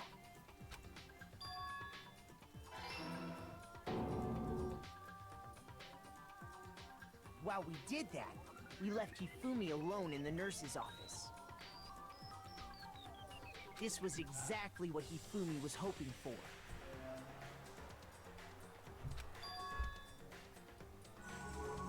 He took a blood packet from the refrigerator and Justice Hammer 3 Yeah. Sad, sad, sad, sad, sad, sad. and turned the room into a crime scene in which he himself had apparently been brutally murdered. Can I blame Celeste? He let out a scream to draw us back, and when we returned, that's what we found. Meanwhile, the other group that had been out searching found Taka's body at the same time. So when we heard the body discovery announcement, we naturally assumed it was for Hifumi. It's Celeste. Well, yeah. Let's just blame Celeste. That's all I can do. We left the nurse's office, and Hifumi once again took advantage of the situation. He simply got up and made his escape. When we learned his body had disappeared, we all rushed back to the nurse's office. And once again, Hifumi had the chance he was waiting for. This time, he snuck into the equipment room.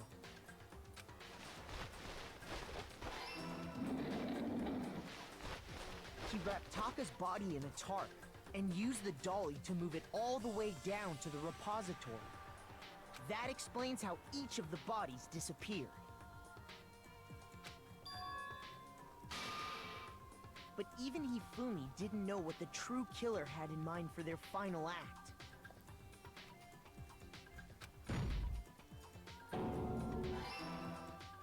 Their plan all along was to kill Hifumi and get rid of the one person who could betray them. And they did it using an ordinary, everyday hammer from the repository. That should cover everything that happened in this case. And the villain behind it all is...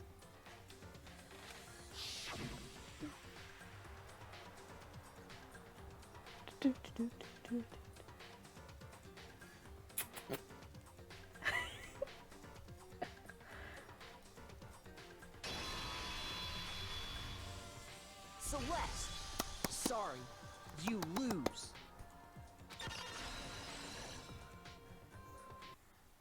I lost? Yes. I lost? Yes. When was the last time I was forced to utter such words? They hang heavy around my neck. Then you admit it? You're the killer? Listen to you, trying to take charge, as if you're my private instructor. Can we hurry this up? I, Celestia Ludenberg. That's it. Thank you. Give up. No. I like her normal voice. Taiko Yasuhiro is fine. Taiko? No, Taiko. So, you finally accepted it. I'm the kind of person, once I've lost, I don't like things to drag on. Thank you. Interesting. Yeah, her normal voice.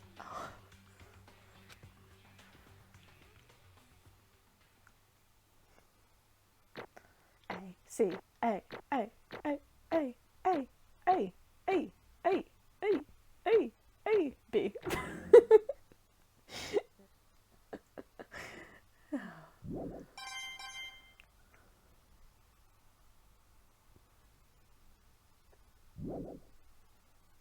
Okay, Monokuma.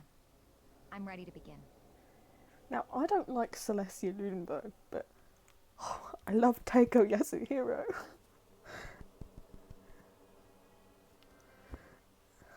Or, no.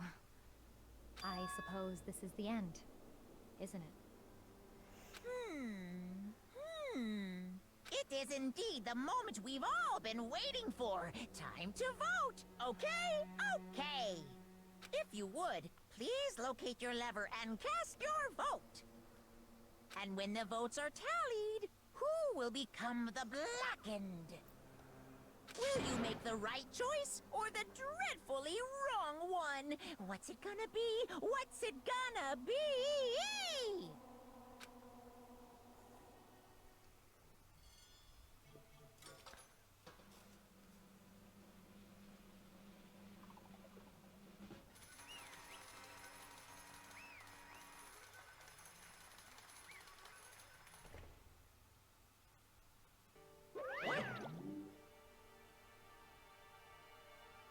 It's basically a formality at this point, but once again, you're totally correct. The blackened this time, the true killer who devised the whole stinking scheme was Celestia Ludenberg, or more precisely, Taiko Yasuhiro. Honestly. I lost. Well, that sucks. I guess trying to work with someone else was a mistake after all. Ifumi's ineptitude was beyond all my calculations. I knew it. So you really did approach Ifumi with this plan. But how'd you get him to agree? I can't imagine he would have happily agreed to commit murder.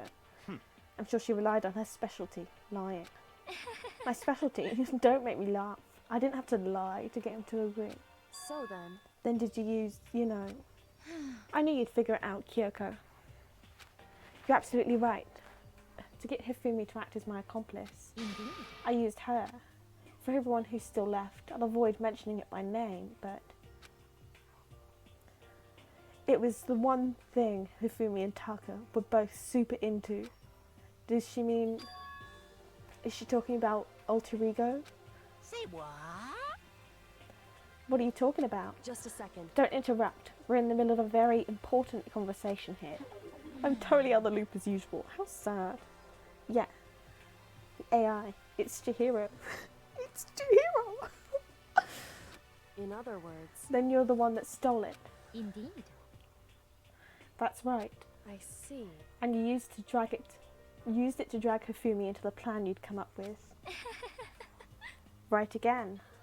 Last night, after we had our meeting about how it disappeared, I paid Hifumi a little visit. What are you doing here? Actually, I was hoping I could talk to you, alone. It's about what was stolen. I know who did it. What? are you okay It with was this? Taka. He stole it. So And I have then- proof. Would you like to see it? It turned out I'd found a use for the digital camera. I'd taken you-know-what to Taka's room earlier and took pictures of it there. I deleted the picture as soon as I'd shown it to Hifumi, of course. Damnation! So it was him. But how'd he do it? She was supposed to yell if either of us got close to her. You are correct, which is why Taka forced me to steal it. Say what? As for me, Please forgive me. He threatened me. Oh. He did? as for me, He came to my room last night unannounced, and then it's hard for me to even say.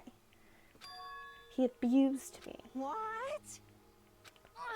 And he took pictures. He said if I did not do as he asked, he would show them to everyone. So I had no choice. Damnation! That's a crime, an absolute crime. I mean, I knew he'd gone a little crazy, but I never imagined he would go that far. It was amazing how completely he'd bought it. I can't express how enjoyable that was. The ultimate shroom. I'm about to say something I've never said before in my life. I'm gonna kill him. I'm gonna fucking kill him. most Wait, unfortunate. please. If you go now, you'll be playing right into his hands. Actually, Taka is planning to use her to escape, and he has made you his target. What? Escape, you don't mean... Taka's gonna try and kill you. indeed. And also he can keep her to himself. That bastard. Bastard, bastard, bastard, bastard. Honestly, Can we allow him to continue with these barbaric acts? Absolutely not. How could I? She... I swear I will save her! actually, Then would you like to join with me? It just so happens I've come up with a plan. I have devised a way to reclaim what he has stolen and escape this dreadful school. And with that, it is complete. What are you talking about? Oh, nothing. Hifumi agreed without a second thought. The effect that item had on him was remarkable. The power of love, even a love as twisted as that, could still drive people mad, it would seem. You disgust me. I see. I have another question for you. Was that strange costume Hifumi's creation? indeed. Yeah, it was a real pain in the butt too. All I asked him to do was make something to hide the face and general body size. I had no idea he'd make something like that. But it's my fault for picking him in the first place. But So why did you decide to make me the suspect? Because you're stupid. Solid. Yeah, I mean, can't blame that. That's it. Let's see. And in that regard, I made the right choice. I'm so glad your stupidity surpassed my every expectation. Life must have been tough on your parents, though. I feel like I could cry. Well, But when you're explaining your plan to Hifumi, how would you explain the part about him playing dead? What she's asking is, what was Hifumi supposed to do after that, assuming you would actually let him live? Are you okay That's with this? simple. After he did his part and pretended to be dead, once someone showed up, I told him to say he'd been seriously wounded. He was on the verge of death, that he just barely held on. And he really believed that? Well, of course, that wasn't all there was to it. As I explained to Hifumi, the plan was, while you were questioning him about what had happened to him, I was going to murder someone else. At that point, Hifumi would have an alibi, so nobody could doubt him. I told him that, and he believed it. It all seems very straightforward, stereotypical. I just matched the lies to the level of the opponent. In fact, Hifumi ate it up. He believed the lie wholeheartedly, right up until the moment of his death. So in the end... So you had planned to kill him all along.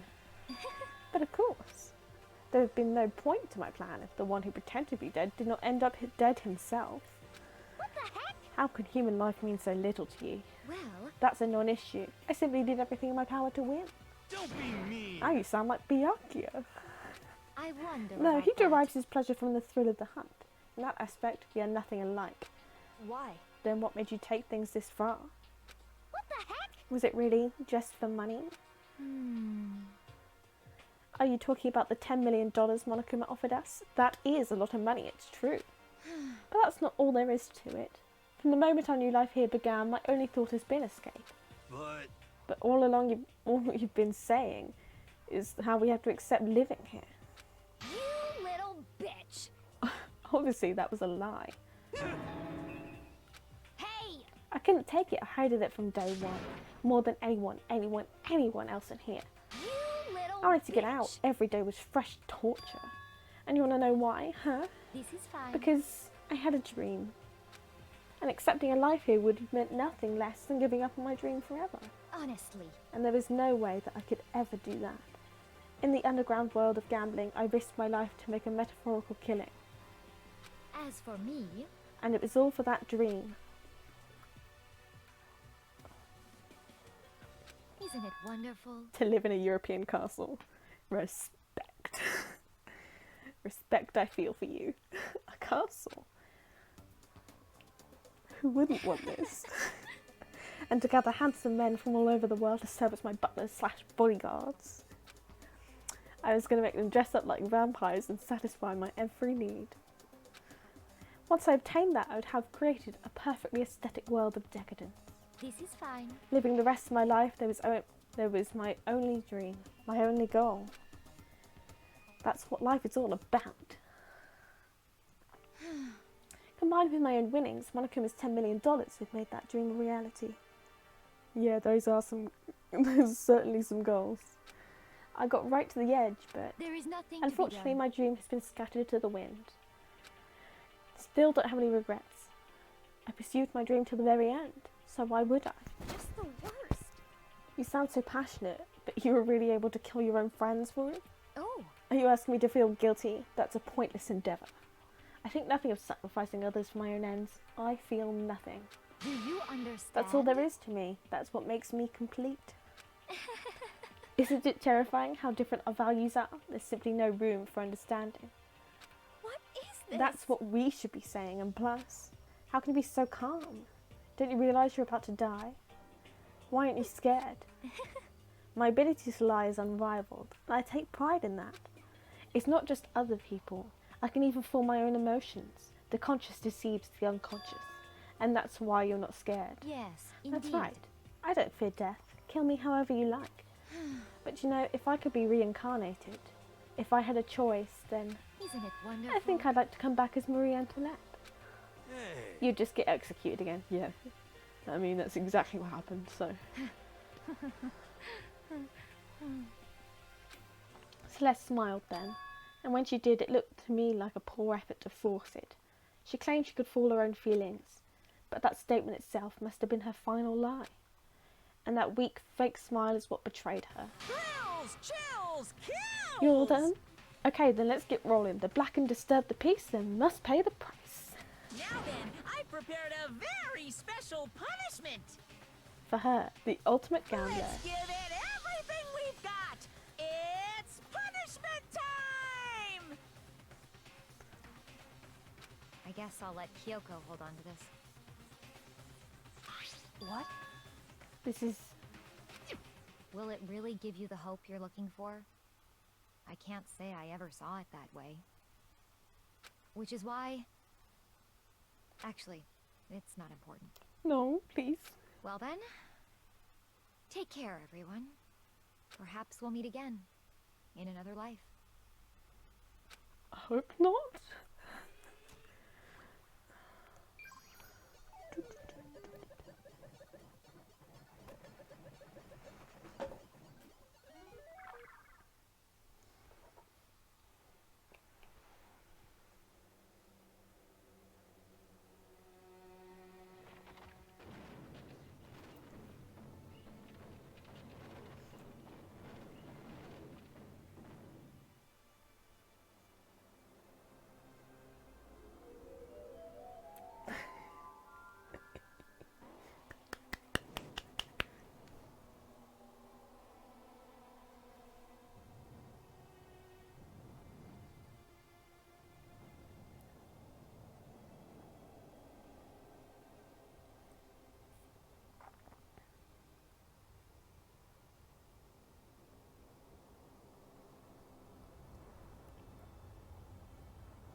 No, wait, you said that too soon.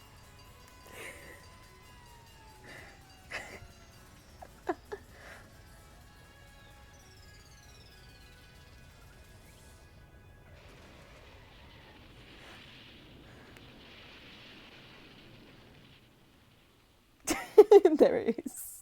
You just gotta wait sometimes, it takes a moment. You won't want to breathe that in though, you know. Cover your mouth.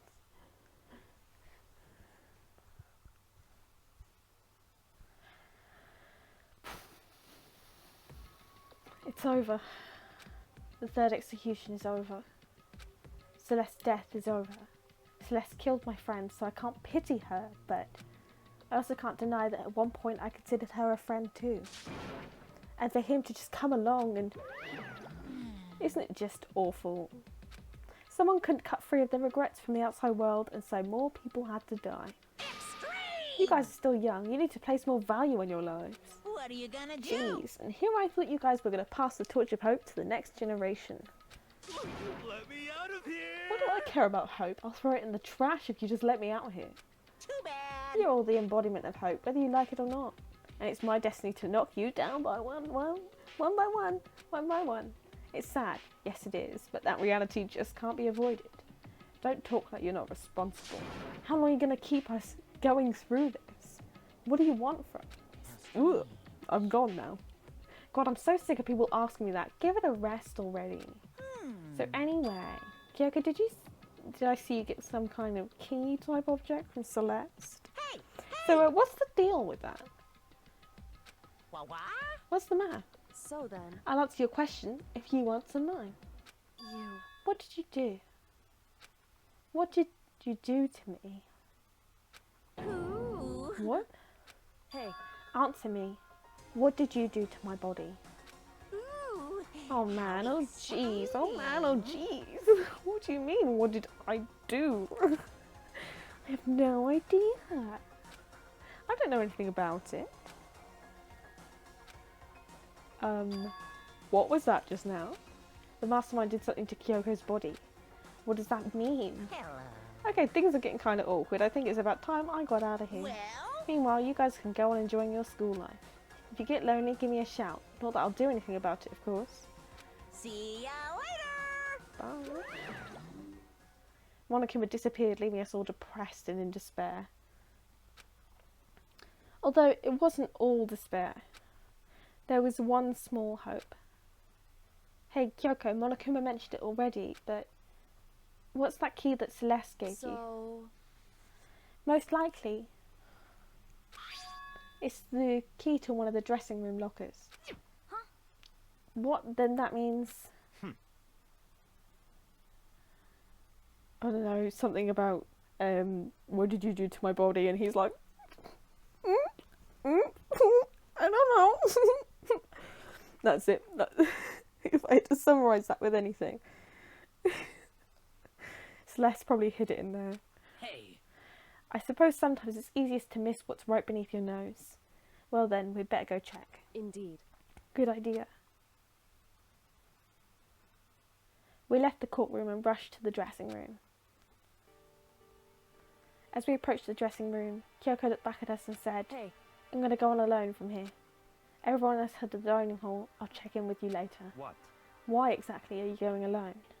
so... Did you even have to ask? As she spoke, she glanced quickly at the surveillance camera. Come on. That's not what I meant. Why you? There's still the risk of a spy, you know? Then I'll go too. What? You? Please, let me go. Standing here arguing is just going to draw more attention to us. Goodbye. Do whatever you want. Thank you, Byakuya. well then. Then it's up to you now. Yo! I'm going to go to the dining hall, okay? So, Makoto and Kyoko are going to go together? Does that mean what I think it means? Okay. Good luck, Makoto. Girls like her are total pushovers when you show a little backbone. I tried to forget what Hina said. Everyone headed to the dining hall, leaving me and Kyoko there alone. Oh. Yeah, apparently he's a spy. That's what they talk about a lot in the game.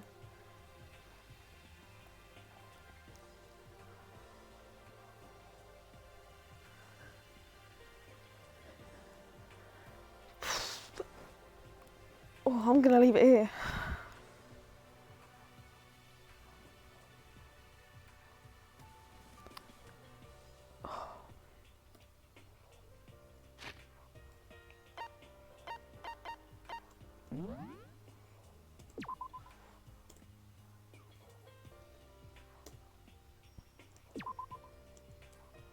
Oh, I saved twice.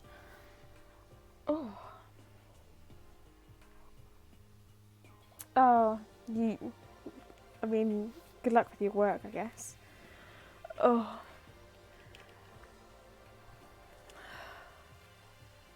I'm gonna go eat something and deal with whatever happened today that was going on behind the scenes.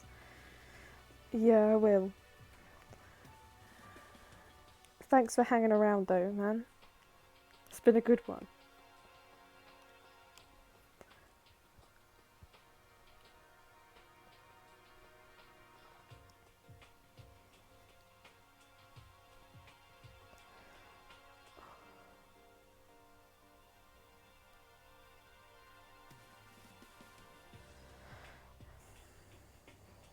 Right then.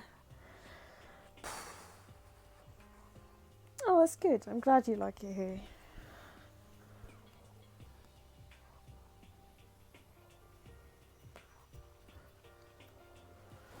Oh.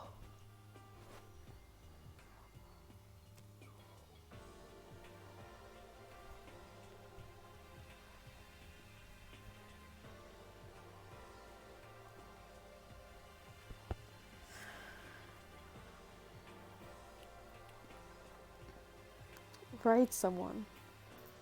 I can see who's on.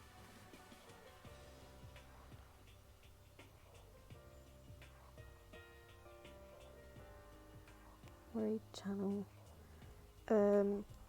We'll raid the Yogscast. With yeah, there you go.